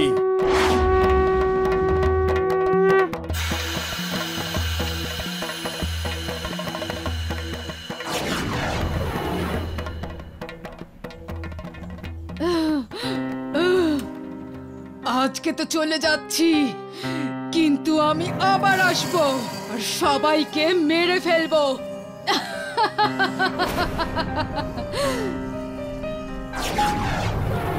ও গড, ও আমার স্ত্রীর ওপর ভর করেছিল। আচ্ছা, তুমি তুমি তুমি ঠিক আছো তো? ডাইনির হাত থেকে আমাকে বাঁচানোর জন্য তোমায় অনেক অনেক অনেক ধন্যবাদ পতিদেব, ধন্যবাদ। রবি, অনুপম আর শুভঙ্কর 3 জন খুবই ভালো বন্ধু ছিল, আর 3 জন 12 স্ট্যান্ডার্ডের এক্সাম কমপ্লিট করার পর ভ্যাকেশনে কোথাও বেড়াতে যাওয়ার প্ল্যান বানাচ্ছিল। আমার মনে হয় এইবারে আমাদের গোয়া বা মানালি নয়, বরং গ্রামে যাওয়া উচিত। গ্রামের সুন্দর পরিবেশ আর গ্রামের গাছপালার আনন্দ নেওয়া উচিত। কথাটা তুই ঠিকই বলেছিস, কিন্তু আমাদের মধ্যে কার গ্রামে যাবি? আমরা 3 জন এক এক করে সবার গ্রামে যাব, কিন্তু শুরু রবির গ্রাম বেলতলা থেকে করব। হ্যাঁ হ্যাঁ, তো এতে সমস্যা কোথায়? চলো, কিন্তু একটু সতর্ক থাকতে হবে। আমার গ্রামে তোদের এই বিয়ারাপন চলবে না। যেমন বেশি রাত অবধি জাগা, সন্ধেবেলায় বাইরে ঘোরা, আর সব থেকে জরুরি ভূত প্রেতের মজা ওড়ানো। আরে হ্যাঁ, আমি তো ভুলেই গেছিলাম, তোর গ্রাম অন্ধবিশ্বাসীদের সঙ্গে কাপুরুষ আর ভীতুও। দেখ, এবার তুই কিন্তু বেশি বলছিস। রবি, তুই সায়েন্সের এত ব্রিলিয়েন্ট স্টুডেন্ট হয়েও এই ভূত প্রেতের ওপর বিশ্বাস করিস? কিন্তু এতে তোরও দোষ নেই, কারণ তুই ওই গ্রাম থেকেই বেরিয়ে এসেছিস না, তাই এটা তোর হওয়ারই কথা। কিন্তু তুই চিন্তা করিস না, এইবারে আমরা তোর আর তোর গ্রামের সবার অন্ধবিশ্বাস দূর করে দেব। তিনজন বন্ধু ভ্যাকেশনের জন্য গ্রামে যাওয়ার প্ল্যান করছিল, আর তিনজনেই বেছে নিল রবির সেই ভুতুড়ে গ্রাম, যেখানে সন্ধে নেমে আসার পর ওই গ্রামের ডাইনি বেরিয়ে আসে আর গ্রামে একা ঘুরে বেড়ানো যে কোনো মানুষকে একেবারে প্রাণে মেরে ফেলে। আর এই তিনজনই ভূত প্রেতে একটু বিশ্বাস করতো না, আর এইবারে তাদের উদ্দেশ্যটাও এটাই ছিল যে ওরা গ্রামে গিয়ে ওই ডাইনির কথাগুলোকে তাদের ভুল ভ্রান্তি প্রমাণ করে দেবে, যেটা তারা এত বছর ধরে মেনে চলেছে। সন্ধ্যের ট্রেনে চেপে ওরা সবাই পরের দিন দুপুরে পৌঁছে গেছিল রবির গ্রামে, বেলতলায়। ওরা তিনজন রবির বাড়ি পৌঁছয়। তাদের গ্রামে পুরনো বাড়িতে শুধু রবির ঠাকুমা থাকতো, আর বাকি সবাই শহরেই সেটেল ছিল। আরে খোকা, তুই এসে গেছিস, খুব ভালো করেছিস। যা তাড়াতাড়ি মুখ হাত ধুয়ে নে, আমি খাবার বেড়ে দিচ্ছি, যা। তিনজন বন্ধু খাবার খেয়ে একই রুমে নিজের নিজের বিছানায় আরাম করতে করতে কথা বলছিল। আরে তোরা শুয়ে পড়লি যে, আমাদের উদ্দেশ্য ভুলে গেছিস নাকি? অনুপম নিজের দুই বন্ধুর সাথে ঘরের বাইরে লুকিয়ে লুকিয়ে বের হয় আর ঠাকুমার ঘর থেকে বাড়ির চাবি নিতে চলে যায়। অনুপম একাই ঠাকুমার ঘরে গেছিল। ও যখনই ফেরত আসার জন্য ঘোরে, একটা রোগা পাতলা হাত ওর টি শার্ট ধরে নেয়, আর পেছন থেকে একটা ভয়ঙ্কর আওয়াজ চলে এলো, চাবি রেখে দে এখানে। অনুপম যেই না ঘুরে তাকায়, ও দেখল যে রবির ঠাকুমা ওর কাঁধে হাত রেখে ওকে থামিয়েছিল। আসলে রবির ঠাকুমা কোনো মানুষ নয়, বরং একটা ডাইনি ছিল, যার চেহারা ওই অন্ধকার রাতেও এত মারাত্মক লাগছিল যে দুর্বল মনের লোক হলে তক্ষুনি মরে যেত। এটা দেখে অনুপম ওখানে কাঁপতে কাঁপতে অজ্ঞান হয়ে গেল। যখন বেশি দেরি হওয়ার পরও অনুপম ফিরে আসেনি, তখন ওর ওই দুজন বন্ধু ঠাকুমার ঘরে চলে আসে। তখন দেখে যে ওর ঠাকুমা বিছানাতেই ছিল না। আরে ঠাম্মা কোথায় গেল? তাছাড়া ঠাম্মা রাত 1টার সময় কোথায় যেতে পারে? আরে সে হয়তো ওয়াশরুমে গেছে, কিন্তু আগে একে তোল, কি জানি কি দেখে ফেলেছে যে এখানেই অজ্ঞান হয়ে গেছে। ওরা দুজন ওই রাতে যেতে পারল না, কারণ অনুপম সেই অবস্থাতেই ছিল না। পরের সকালে অনুপমের যখন চোখ খোলে, তখন ওর ঠিক পাশে রবির ঠাম্মাকে বসে থাকতে দেখে, যে এখনো সেই ভয়ঙ্কর চেহারা নিয়েই বসেছিল। খোকা, তুই আমার সোনা ছেলে, তাই না? কাউকে কিচ্ছু বলবি না যে আমি আসলে কে, না হলে কেউ এটা জানতে পারবে না যে তুই কে ছিলি। সোনা ছেলে আমার। এরপরে রবির ঠাকুমা ওখান থেকে চলে যায়। অনুপম এখনো নিজেকে সামলাতে পারেনি, আর নিজের দুই বন্ধুকে এখান থেকে যত তাড়াতাড়ি সম্ভব চলে যাওয়ার জন্য বলে। সেদিন সন্ধ্যায় তিন বন্ধু যখন গ্রামের ভ্রমণ করছিল, তখন ওরা একটা জিনিস নোটিস করছিল, যে প্রত্যেকেই ওদের থেকে দূরে পালাচ্ছিল। কেউ ওদের সঙ্গে কথা বলতে চাইছিল না, ওরা এর কারণটা জানতে পারছিল না। আব্দুল কাকা নামের একজন একটা চা দোকান চালাতো, যে রবিকে তবে থেকে জানতো যখন রবি খুবই ছোট ছিল। রবি ওই আব্দুল কাকার কাছে গেল আর তাকে বলল, আব্দুল কাকা, আমাকে ভুলে গেছো নাকি? না খোকা, আমি তোকে কি করে ভুলতে পারি? তোকে তো আমি নিজের কোলে বসিয়ে খেলেছি। এরপরে রবি তার থেকে গ্রামের ডাইনি আর সন্ধে হওয়ার পরে কাউকে গ্রামে না দেখতে পাওয়ার কারণটা জিজ্ঞেস করে, আর এটাও জিজ্ঞেস করে যে আসলে ওদের তিনজনকে দেখে সবাই পালিয়ে যাচ্ছে কেন। খোকা, আসল কাহিনীটা হলো যে গ্রামের ডাইনির কথা তুমি এতদিন ধরে শুনে চলেছ, সে আর অন্য কেউ নয়, সে তোমার নিজের ঠাকুমা। গ্রামের ডাইনি যে রাতে বেরোনো লোকেদের শিকার করে, সে তোমার নিজের ঠাকুমা। এটা শোনার পর রবি যেন একেবারে আকাশ থেকে পড়ে গেল। হ্যাঁ খোকা, এই কথাটা তোমাদের বাড়ির লোকেরাও জানে। আজ থেকে 7 বছর আগে তোমার ঠাকুমা খুব অসুস্থ হয়ে গেছিল, কিন্তু একটা ডাইনি সেই সময় গ্রামের কাল হয়ে ঘুরে বেড়াতো। তার একটা শরীরের দরকার ছিল, যার সাহায্যে সে নিজের শিকার করতে পারত। যখন গ্রামের লোকেরা তাকে মারতে যায়, তখন তোমার ঠাকুমাও তাদের মধ্যে একজন ছিল, কিন্তু ফিরে আসার সময় ওই ডাইনি তোমার ঠাকুমার আত্মাকে বাঁশের সঙ্গে বেঁধে দিল, আর ওই ডাইনির আত্মাটা তোমার ঠাকুমার শরীরে ঘর করে নিল। তখন থেকে তোমার ঠাকুমা এই গ্রামে প্রত্যেক রাতে মৃত্যুর খেলা খেলে চলেছে। তুমি নিশ্চয়ই দেখেছো যে তোমার বাড়িতে কোনো ভগবানের মূর্তি বা পুজোর জিনিস নেই, আর অন্ধকারে কখনো প্রদীপ বা আলো জ্বলে ওঠে না, কারণ ডাইনি শয়তানের পুজো করে, ভগবানের নয়। এরপরে অনুপম কাল রাতের ব্যাপারে বলে দেয়। আর এখন 3 জন খুব ভয় পেয়ে গেছিল, কারণ এই 3 জন ওই ডাইনির ঘরে রয়েছিল। এই কারণেই কেউই ওদের কাছে আসতে চাইছিল না। এবার বুঝতে পেরেছি যে আমার বাড়ির লোকেরা আমাকে এই গ্রামে কেন আসতে দিচ্ছিল না। না, তারা কখনো এই সত্যিটা বলেছিল। এরপরে 3 জন ওই বাড়িতে যায়, জিনিসপত্র বাঁধে আর তক্ষুনি বেরিয়ে পড়ল। কিন্তু তখনই পেছন থেকে একটা আওয়াজ এলো। এত তাড়াতাড়ি চলে যাচ্ছ খোকা, কিন্তু আমি এখন আমার নাতির থেকে আলাদা হতে পারবো না। আমার মায়া খেলার কারণেই তো আমি ওকে নিজের কাছে ডেকেছিলাম। এখন তো আমার শরীর অনেক পুরনো হয়ে গেছে, এবার আমার আত্মার নতুন শরীরের প্রয়োজন।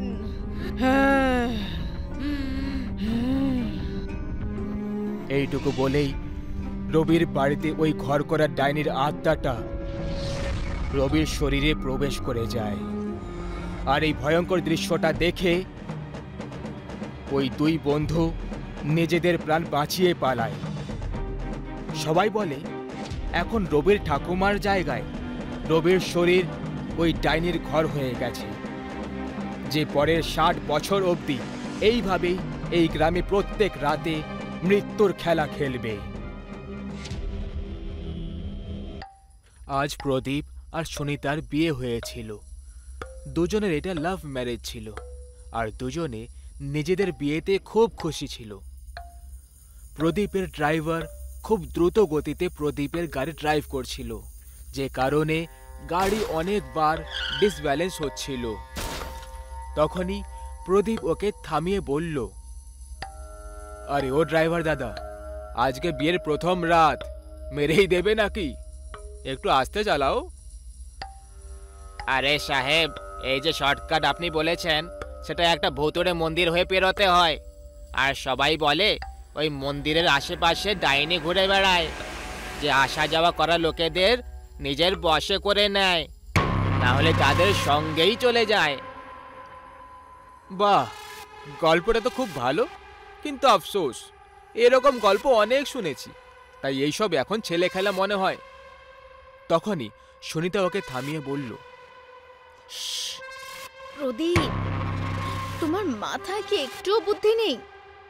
এরকম নির্জন এলাকায় এভাবে ভূত প্রেতের মজা মোটেই ওড়াতে নেই। দেখলে তো ড্রাইভার দাদা, তোমার কারণে এখন ম্যাডামের কাছে বকা খেতে হচ্ছে আমাকে। তখনই গাড়ি ওই ভুতুড়ে মন্দিরের কাছ দিয়ে পেরোতে লাগলো। আর ঠিক সেই সময় কি জানে গাড়িটার কি হয়ে গেল, যে গাড়ি নিজের থেকেই আস্তে হয়ে বন্ধ হয়ে যায়। ওহো, এটা কি করছো ভাই? যদি এইসব তুমি আমাদেরকে ভয় দেখানোর জন্য করে থাকো, তাহলে মনে রেখো আমি তোমার চাকরি খেয়ে ফেলবো। আরে কি সাহেব, আপনিও ভয়ের চোটে আমার নিজের প্রাণটা হুলুস তুলুস করছে। এরকম অবস্থায় আমি আপনাকে ভয় দেখানোর কথা ভাবতেও কি করে পারি? আর এই গাড়িটাকে এখানে এসে বন্ধ হওয়ার ছিল। আচ্ছা, তুমি বলেছিলে এটা কোনো মন্দির, তাই না? আচ্ছা, কোন দেবতার এখানে পুজো করা হয়? বলা তো উচিত নয়, কিন্তু আপনি জিজ্ঞেস করছেন বলে বলছি। এই মন্দির কাল ভৈরবের। নতুন নতুন বিয়ে করা জোড়া তাদের বিবাহিত জীবনের সুখের জন্য এখানে আসে, কিন্তু শুধু সকালে। সূর্য ডোবার পর এখানে কেউ যায় না। সেই জন্য আমি আপনাকে শর্টকাটের জন্য মানা করছিলাম, কিন্তু আপনি শুনলেনই না। আরে বাহ, যদি এটা কোনো মন্দির হয় আর বিশেষ করে বিবাহিত জোড়ের জন্য, তখন তো আমাদের যাওয়া উচিত। প্রদীপ, তুমি পাগল হয়ে গেছো নাকি? তোমার কি মাথা খারাপ হয়ে গেছে? আমরা এখন মাঝ রাতে মন্দিরে যাব? আচ্ছা, তার মানে তুমি এটা চাও না যে আমাদের বিবাহিত জীবন সুখে কাটুক? না, আমি এরকম মোটেই বলছি না, কিন্তু কিন্তু কিছু না। তুমি এসো, আমি তোমার সঙ্গে আছি তো। আরে আমার মালিক, ওখানে যাবেন না, ওই ডাইনি এরই অপেক্ষায় থাকে। প্রদীপ ওই ড্রাইভারের কথাটাকে একেবারে এড়িয়ে দিয়ে সুনিতার সঙ্গে গাড়ি থেকে নেমে পড়ল আর মন্দিরের দিকে এগিয়ে চলে গেল। ওর নজর মন্দিরের দরজায় পড়ে যায়, যেটা দেখে এমন মনে হচ্ছিল যেন এটা কোনো 500 বছর পুরনো একটা দরজা, কারণ ওই পুরো দরজায় জং ধরে গেছিল। মন্দির তো বাইরে থেকে খুব ইন্টারেস্টিং লাগছে। চলুন ম্যাডাম, ভেতরে গিয়ে দেখা যাক। প্রদীপ, আমার এই জায়গাটা কিছু ঠিক লাগছে না, প্লিজ আমার কথা বোঝো। সুনিতা প্রদীপকে থামানোর চেষ্টা করে, কিন্তু প্রদীপ থামলই না আর ভেতরে চলে যায়। কিন্তু তখনই সুনিতার মনে পড়ে যায় যে ওর বাবা ওকে একটা শক্তিশালী তাবিজ দিয়েছিল, যেটা ওর ব্যাগে রয়েছে। প্রদীপ, মনে আছে বাবা আশীর্বাদ হিসেবে একটা তাবিজ দিয়েছিল? আমার মনে হয় আমাদের ওটা নিয়ে নেওয়া উচিত। ঠিক আছে, তুমি গাড়ি থেকে ওটা নিয়ে এসো, ততক্ষণ আমি ভেতরে তোমার অপেক্ষা করছি। এই বলে প্রদীপ মন্দিরের ভেতরে চলে যায়। সুনিতার ওই সময় নিজের চারিপাশে একটা অদ্ভুত রকমের ছায়া অনুভব হয়ে চলেছিল। এই কারণে ও আস্তে আস্তে ভয় পেয়ে আবার গাড়ির দিকে ফেরত যেতে লাগলো। অন্যদিকে প্রদীপ কারোর কিছু পরোয়া না করে মন্দিরের ভেতরে প্রবেশ করে ফেলল। ও পূজা ঘরের দিকে এগিয়ে গেল। ও যখনই পুজো ঘরে প্রবেশ করল, মন্দিরের ঘণ্টাগুলো নিজের থেকেই একে অপরের সঙ্গে টক্কর খেতে শুরু করে দিল, যেমনটা আরতি করার সময় হয়। ওই সময় তো হাওয়াও চলছিল না, তাহলে এই ঘণ্টাগুলো একে অপরের সঙ্গে কি করে টক্কর খাচ্ছে? তখনই ওর নজর মন্দিরের মূর্তির উপরে পড়ে যায়। আরে, এটা কোনো মন্দির নাকি ভূতের ঘর? পুজো ঘরে না তো কোনো প্রদীপ জ্বলছে, আর না কোনো ভগবানের মূর্তি রাখা আছে। প্রদীপ নিজেকে এইসব বলছিল, আর তখনই ওর পেছন থেকে সুনিতা আওয়াজ দিয়ে দিল, প্রদীপ ডার্লিং, এদিকে এসো। প্রদীপ তক্ষুনি পেছনে তাকালো। সুনিতা 2 হাত খুলে দাঁড়িয়েছিল। আরে আমার জান, তুমি এসে গেছো? আমি তোমার কখন থেকে অপেক্ষা করে যাচ্ছিলাম। এবার তুমি শুধু দূর থেকেই প্রেম করবে নাকি কাছেও আসবে? আরে কেন আসবো না আমার জান, এক্ষুনি আসছি। প্রদীপ সুনিতাকে গিয়ে গলায় জড়িয়ে ধরল। সুনিতা ওকে বলল, প্রদীপ, তুমি কি ভুলে গেছো আজ আমাদের ফুলসজ্জার রাত? আরে এটাও কি আবার কোনো ভোলার কথা? কিন্তু আমার এমন কেন লাগছে যে আমার থেকে বেশি তুমি অস্থির হয়ে পড়েছো ফুলসজ্জার রাতের জন্য? অস্থির কেনই বা হব না, এই ফুলসজ্জার রাত কি শুধু তোমার একার? ঠিক আছে, তবে তাড়াতাড়ি ঘরে পৌঁছো, আর তারপর আমাদের স্পেশাল নাইটটাও এনজয় করি। আরে বাবা, রাত তো আগেই হয়ে গেছে। ঘরে পৌঁছতে পৌঁছতে সকাল হয়ে যাবে, তারপর ফুলসজ্জার রাতের কি আর কিছু বেঁচে থাকবে? তাহলে তাহলে এখানে এই মন্দিরে আমরা আজকে ফুলসজ্জা করব। প্রদীপ সুনিতাকে গলায় জড়িয়ে ধরে আর ওর সাথে আনন্দ করতে শুরু করে।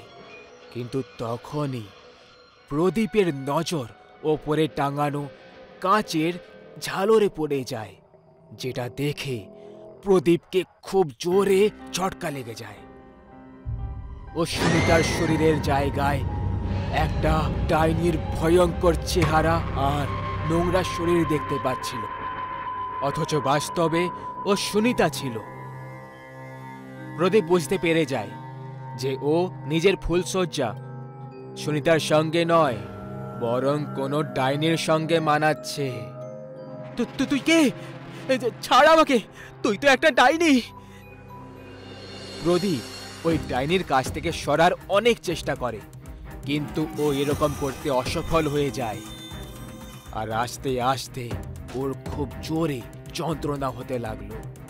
ওর এমন মনে হয়েছিল যে খুব তাড়াতাড়ি এবারও ক্লান্ত হয়ে মরে যাবে। ওই ডাইনি যে সুনিতার রূপ নিয়ে প্রদীপকে নিজের জালে ফাঁসিয়েছিল, ও এখন আবার নিজের ডাইনির রূপ ধারণ করে নেয়। অনেক বছর পরে আমি একটা পুরুষ পেয়েছি, এবার আমি নিজের শরীরের খিদে মিটিয়েই ছাড়বো।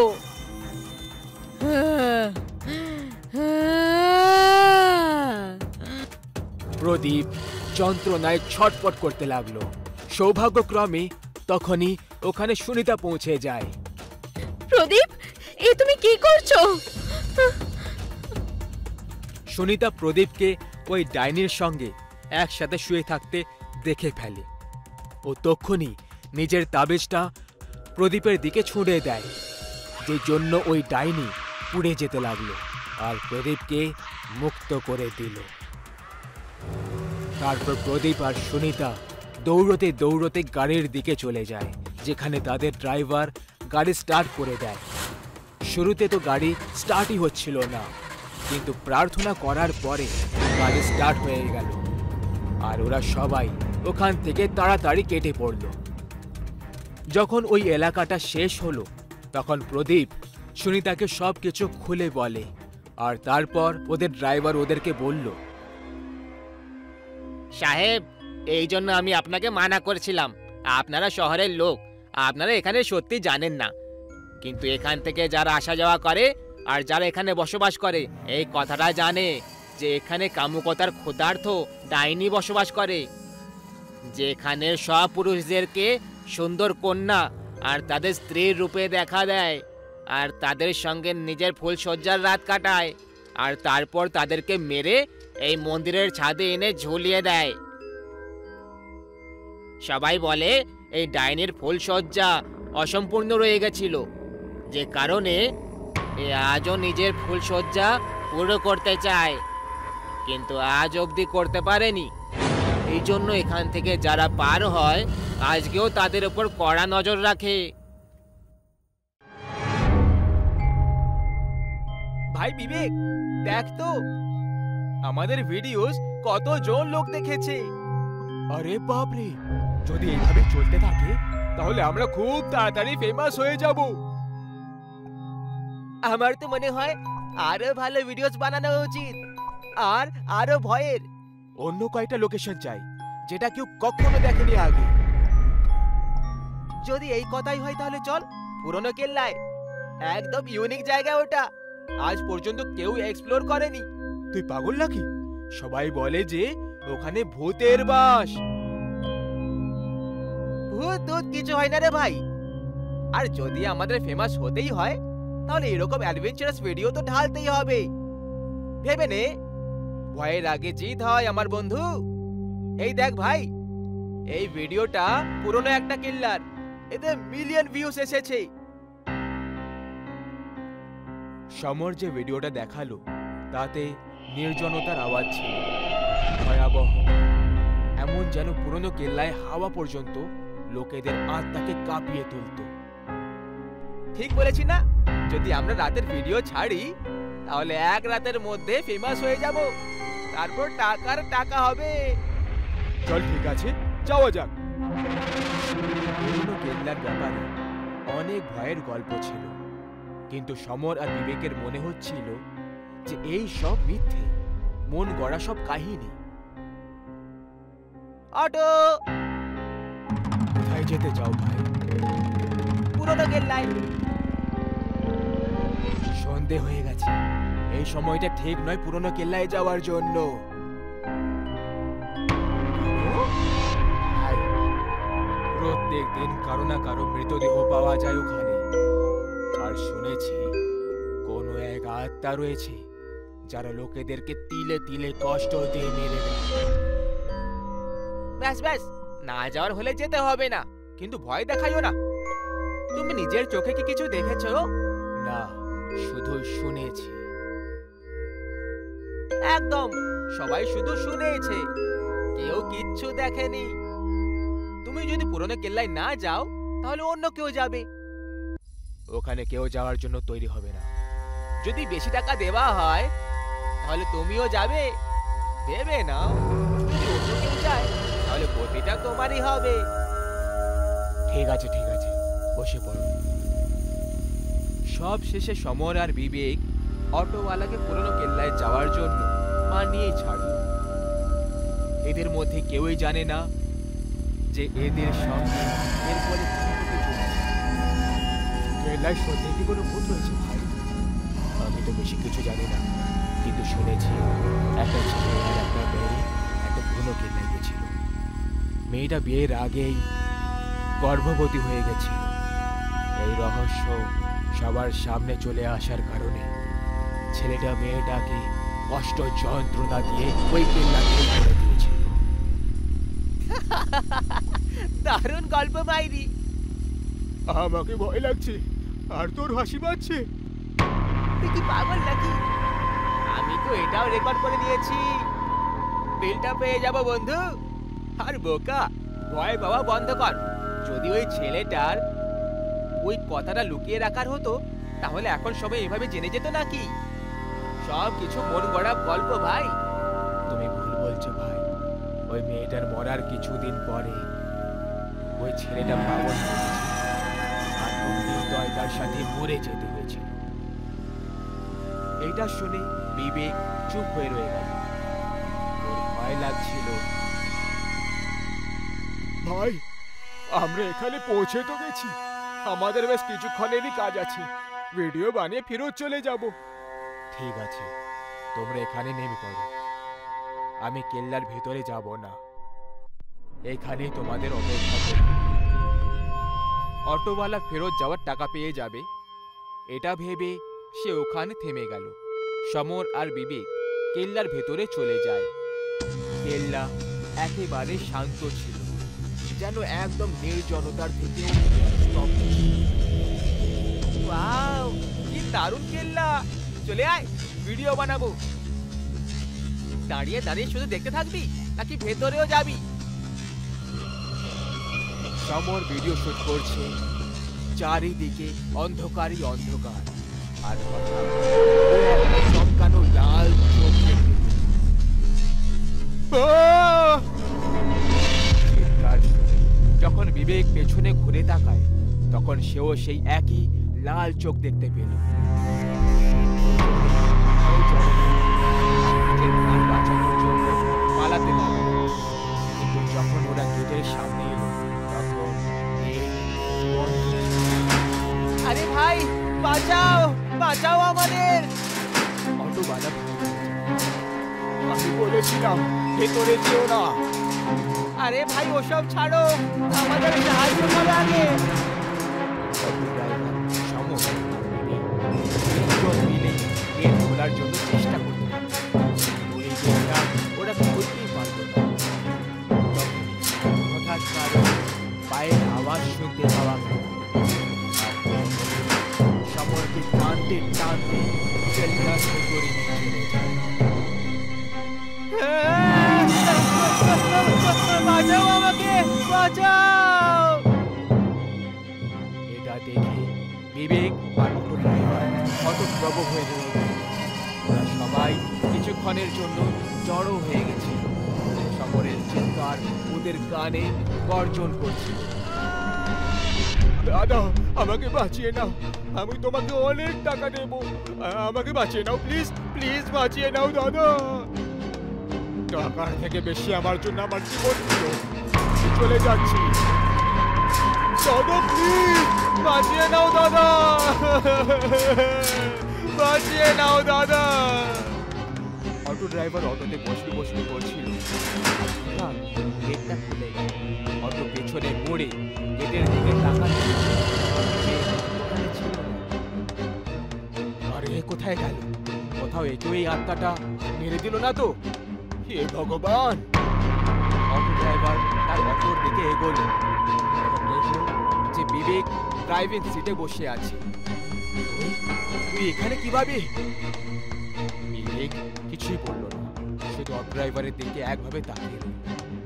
চল ছাড়, যাই এখান থেকে যত তাড়াতাড়ি সম্ভব পালিয়ে যায়। পেছনে বসে পড়, তাড়াতাড়ি কর। বিবেক ওর একটা কথা শুনল না। আর যখন অটো ড্রাইভার বিবেকের কাছে এলো তখন বিবেক ওর হাতটা মুড়তে শুরু করল। আরে আরে, এটা তুই কি করছিস? বিবেক করছে না, এটা আমি করছি।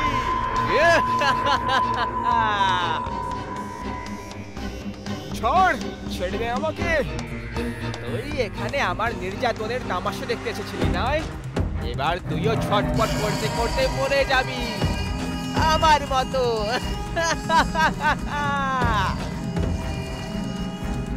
আরে না, আমাকে যেতে দাও, যেতে দাও আমাকে।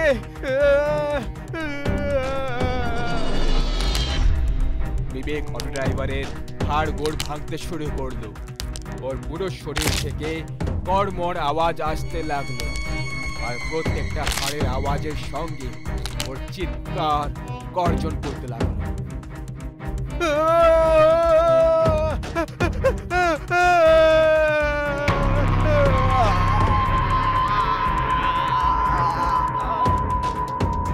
আর সবশেষে বিবেক অটো ড্রাইভারের সব হাড় গোড় ভেঙে দিয়ে তাকে মেরে দিল।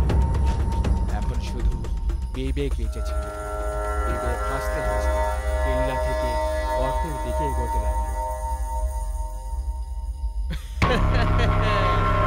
আমাকে কষ্ট পেতে দেখার লোকেদের শখ কখনো পুরো হবে না।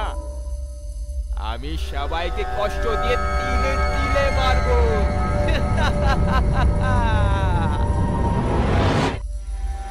বিবেকের ভেতরের আত্মাটা বিবেকের শরীরকে উঁচু থেকে নিচে ফেলে দিল। বিবেক পাহাড়ে পাথরে ধাক্কা খেতে খেতে নিচে পড়ে গেল। আর ও নিজের শেষ নিঃশ্বাস নিল। বিবেকের মরে যাওয়ার পরে রক্ত মাখা দুটো পায়ে গর্ত থেকে কেল্লার দিকে এগিয়ে গেল। নির্যাতিত আত্মা আবার কেল্লায় ফিরে চলে গেল। দীপক নিজের জীবনে খুব সুখী ছিল। ও নিজের গ্রামের পুরনো বাড়িতে একাই থাকতো আর কৃষি কাজ সামলাতো। জীবনটা ওর হিসেব মতোই কাটছিল। কিন্তু তখনই ওর গভীর সদমা লাগলো এটা জেনে যে ওর জীবনে এখন আর কয়েকটা দিনই বেঁচে আছে। ওর একটা রোগ আছে যেটা 3rd স্টেজে পৌঁছে গেছে। আর এখন বলতে গেলে ওর কাছে আর 1 মাসই বেঁচে রয়েছে। একদিন সন্ধেবেলায় দীপক তার জমি থেকে বাড়ি ফিরছিল। তখনই ও কোনো একটা মেয়ের কান্নার আওয়াজ শুনতে পেল। ওই মেয়েটা ঘোমটা দিয়ে রেখেছিল, যে কারণে তার চেহারা দেখা যাচ্ছিল না। আরে, কে তুমি? আর এত রাত্রে নির্জন জমিতে কি করছো? ওই অজানা মেয়েটা কাঁদতে কাঁদতে, আমার নাম মঞ্জু। আরে মালিক, এখন কি আর বলি, আমি গ্রামের রাস্তা হারিয়ে ফেলেছি। আমার কিছু বুঝতে পারছি না যে আমি কি করি। কোনো জানা পরিচিত বা ভালো মানুষকেও তো দেখতে পাচ্ছি না। তাহলে কি আজ তুমি পুরো রাত এই শুকনো জমিতে এইভাবেই কাঁদতে থাকবে? তাহলে এখন আর আর কি করব মালিক? এই অভাগের ভাগ্যে এটাই লেখা আছে। দীপক মনে মনে ভেবে বলল, এমনিতেও একটা অবলা নারী, আমাকে ওর সাহায্য করা উচিত। আচ্ছা শোনো, আজ রাতের জন্য তুমি আমার বাড়ি চলো। আজকের রাত তুমি ওখানেই থেকে যেও, আর কাল ভোরে উঠে চলে যেও। হ্যাঁ, ঠিক আছে মালিক, যেমনটা আপনি বলবেন।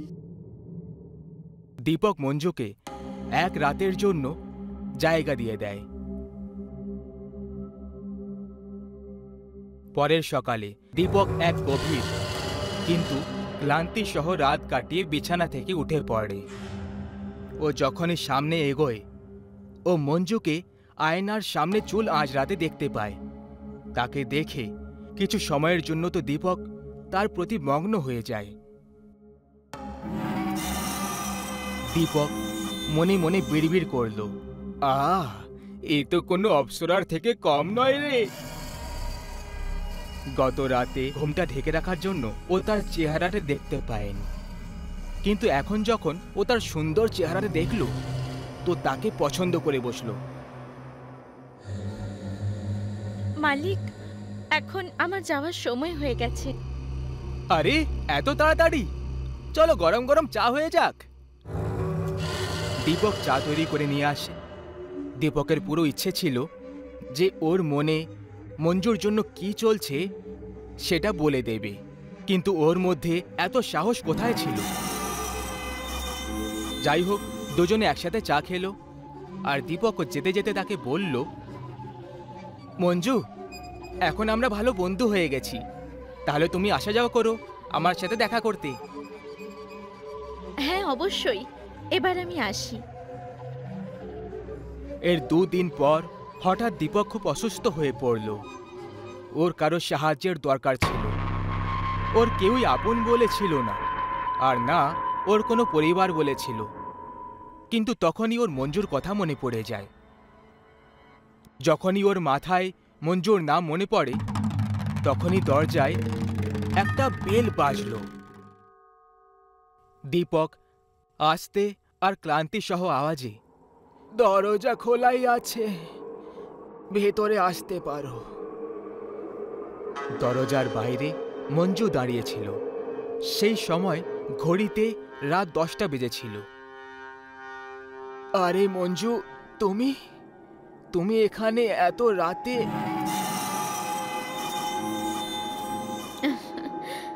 আপনি আমাকে মনে করলেন আর আমি হাজির। চলুন এইসব বাদ দিন, আমি আপনাকে এক্ষুনি ঠিক করে দেব। না মঞ্জু, এখন তো ডাক্তারও বলে দিয়েছে আমাকে বাঁচানো যাবে না। এখন ব্যাস কয়েক সপ্তাহের মধ্যে আমি মরে যাব। আরে না, শুভ কথা বলুন। আমি বললাম তো, শুধু আমাকে 2 দিন সময় দিন, আমি আপনাকে একেবারে সুস্থ করে দেব। সেই রাতে মঞ্জু দীপককে গরম পট্টি লাগিয়ে সেঁক দেয়, আর দীপকেরও কখন যে ঘুম ধরে গেল ও জানতেই পারল না। পরের দিন সকাল হলো, তখন মঞ্জু আগে থেকে উঠে জেগেছিল আর দীপকের জন্য চা তৈরি করে নিয়ে আসলো। সেদিন পুরো দিন মঞ্জু দীপকের পুরো জোর লাগিয়ে দেখাশোনা করছিল, আর কিছু হার্বাল ওষুধও দিল। আজকের রাতে দুজনে একই বিছানায় বিশ্রাম করছিল। দীপক নিজের ওপর নিয়ন্ত্রণ করতে পারেনি, আর গিয়ে মঞ্জুকে জড়িয়ে ধরল। মঞ্জুও যেন দীপকের সাথে খুব বেশি শান্তি পাচ্ছিল। দুজনে সেই রাতে খুব ইন্টিমেট হলো, একদম স্বামী স্ত্রীর মতো। যাই হোক, সেটা আলাদা ব্যাপার যে সে বিবাহিত ছিল না। মঞ্জুও দীপকের প্রেমে পাগল ছিল, সেও নিজেকে থামাতে পারেনি। পরের দিনে যখন দীপকের ঘুম ভাঙল, তখন ওর খুবই ভালো অনুভব হচ্ছিল। ওর কোনো রকম জ্বর, যন্ত্রণা বা অসুস্থতার সংকেত একদম দেখতে পাওয়া যাচ্ছিল না। ও মঞ্জুকে ডাক দিতে শুরু করলো, কিন্তু মঞ্জুকে ও গোটা ঘরে কোথাও দেখতে পেল না। ও ভাবল যে লজ্জা পেয়ে চলে গেছে হয়তো, আবার অবশ্যই আসবে। কিন্তু সে নিজের দেওয়া কথা পুরো করেছে, যেটা সে বলেছিল যে সে দীপককে মাত্র 2 দিনের মধ্যে মৃত্যুর মুখ থেকে ফিরিয়ে আনবে। ও নিজের ডাক্তারের সঙ্গে দেখা করলো, আর এইবারে ওর হেলথ রিপোর্ট খুবই ভালো ছিল, ও একদম সেফ ছিল। এখন ও সেই মেয়েটার খোঁজ করতে লাগলো, কিন্তু সেই মেয়েটাকে মানে মঞ্জুকে ও কোথাও দেখতে পেল না। আজও এটা একটা গভীর রহস্য যে আসলে সেই মেয়েটা দীপকের কে ছিল, যে ওকে জীবন দিয়েছিল কিন্তু তারপর উধাও হয়ে গেল। কোথাও সে কেউ প্রেমে পড়া ডাইনি ছিল না তো? কথায় বলে রাত্রি দিনের থেকে বেশি মারাত্মক হয়, আর অমাবস্যার রাত তো এর থেকেও বেশি মারাত্মক। অমাবস্যার রাতে ভূতেদের এলাকায় পাখিরা উড়ে এসে বসার আগে 100 বার ভাবে, কারণ এই রাতে ভূত প্রেত আর শান্তি না পেয়ে সেই আত্মারা তাদের রাগ আর তাদের শক্তি একেবারে চরমে থাকে, আর তাদের চারিপাশে সেই সব লোকের খোঁজ করে যারা তাদের শিকার হতে পারে।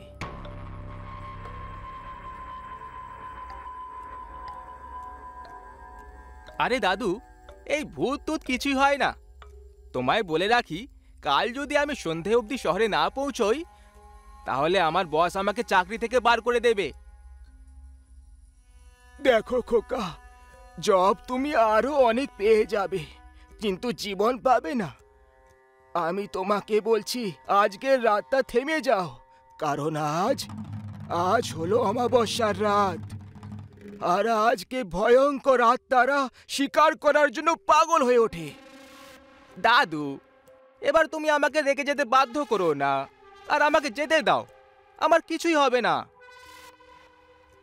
সঞ্জয়ের অফিসের ছুটি শেষ হয়ে গেছিল, আর তা সত্ত্বেও সে অফিসে এখনো পৌঁছয়নি, আর সেই কারণে কাল অবধি ওকে শহরে কোনো রকমে পৌঁছতেই হবে। বাড়ির লোকেদের এতবার বোঝানোর পরেও সঞ্জয় কারোর কথা শুনল না, আর নিজের জিনিসপত্র নিয়ে গ্রামের পুরনো কবরস্থানে তৈরি একমাত্র বাস স্ট্যান্ডের দিকে একাই পায়ে হেঁটে যেতে লাগলো। জানি না কেন গ্রামের লোকেরা এত বেশি অন্ধবিশ্বাসী হয়, কি জানি কি সব গল্প বলতে থাকে। সঞ্জয় তখন কিছু দূর এগিয়েছিল, আর তখনই আকাশে মেঘ কালো হয়ে গেল, আর দ্রুত গতিতে হাওয়া চলতে লাগলো। এমন মনে হচ্ছিল যেন এই হাওয়া সঞ্জয়কে বারবার কোনো বিপদের সংকেত দিয়ে চলেছে। কিন্তু এখন কথায় বলে না, বিনাশকালে বিপরীত বুদ্ধি, এরকমই কিছু সঞ্জয়ের সাথেও হতে চলেছিল। সঞ্জয় রাতে 11টার সময় ওই ভুতুড়ে গ্রামে একাই পথিক ছিল। ওখান থেকে কিছু দূরেই গেছিল, আর তখনই ওর এমন মনে হলো যেন ওর পিঠের ওপর কেউ হাত রেখে দিয়েছে। এরকম অনুভব হওয়া মাত্রই সঞ্জয় একেবারে ঘাবড়ে গেল। পেছনে ঘুরে তাকিয়ে বলল, কে পেছনে?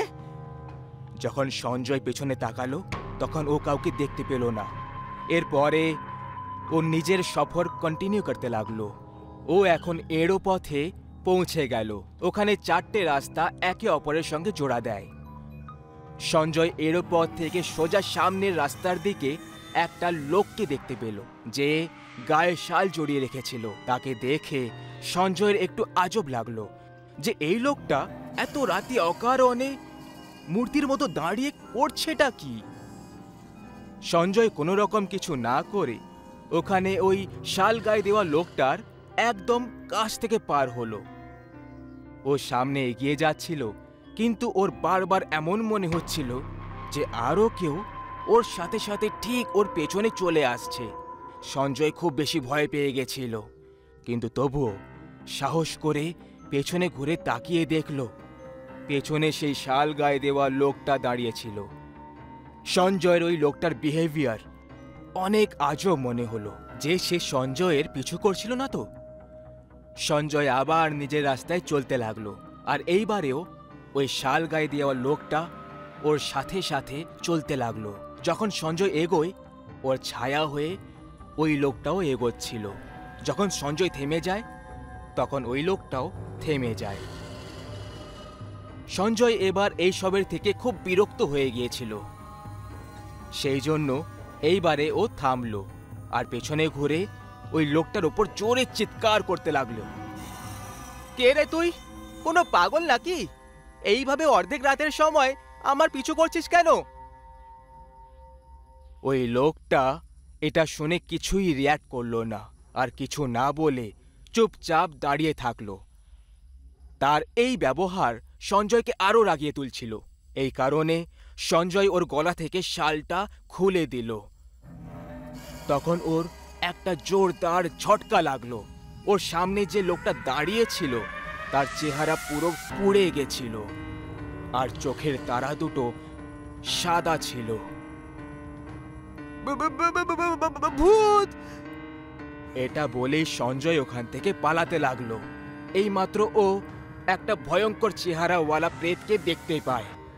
তখনই হঠাৎ করে ওই লোকটা সঞ্জয়ের একদম সামনে চলে আসে আর দাঁত বার করে হাসতে লাগলো। মেরে দেব তোকে। তোর সাহস কি করে হলো আমার আসল চেহারায় তাকানোর আর আমার শালটাকে খুলে দেওয়ার? তুই আমার আসল আর কুৎসিত চেহারাটা দেখে ফেলেছিস। এখন তোর মরা একেবারে নিশ্চিত। আমাকে ক্ষমা করে দাও, আমাকে মেরো না, আমি বড় ভুল করে ফেলেছি। তুই জানিস তো আজ হলো অমাবস্যার রাত। আজকের রাতে যার উপরে আমাদের নজর পড়ে যায় তার অস্তিত্ব এখানেই সমাপ্ত হয়ে যায়। এইটুকু বলেই ওই প্রেতটা সঞ্জয়ের ছাতিতে নিজের হাত ঢুকিয়ে দেয় আর এক ঝটকাতে ওর হৃৎপিণ্ড পার করে দেয়, যেটা এখনো স্পন্দন হচ্ছিল। সঞ্জয়ের শেষ চিৎকারের সঙ্গে গ্রামের পরিবেশ আবার ভয়ঙ্কর আর শান্ত হয়ে গেল। পরের সকালে গ্রামবাসীরা সঞ্জয়ের মৃতদেহ সড়কে পড়ে থাকতে দেখে, যার মধ্যে হৃৎপিণ্ড ছিল না। ওর দাদু এসে আফসোস করে চোখে জল ফেলে, কারণ বারণ করা সত্ত্বেও সঞ্জয় অমাবস্যার রাতে এই বোকামিটা করে ফেলল, আর পরিণামে এক ভয়ঙ্কর মৃত্যু। কথাই বলে এই গ্রামে প্রত্যেক অমাবস্যার রাতে গায়ে ওই শাল দেওয়া লোকটা ঘুরে বেড়ায়, আর যদি কোনো পথিকদের উপর তার নজর পড়ে যায় তার পিছু করতে থাকে আর তাকে কোনো ভুল করার জন্য বাধ্য করে দেয়। যদি কেউ ভুল করে দেয় তখন তার পরিণাম এক ঝটকায় ঠিক সেই রকমই হয় যেটা সঞ্জয়ের সাথে হয়েছিল।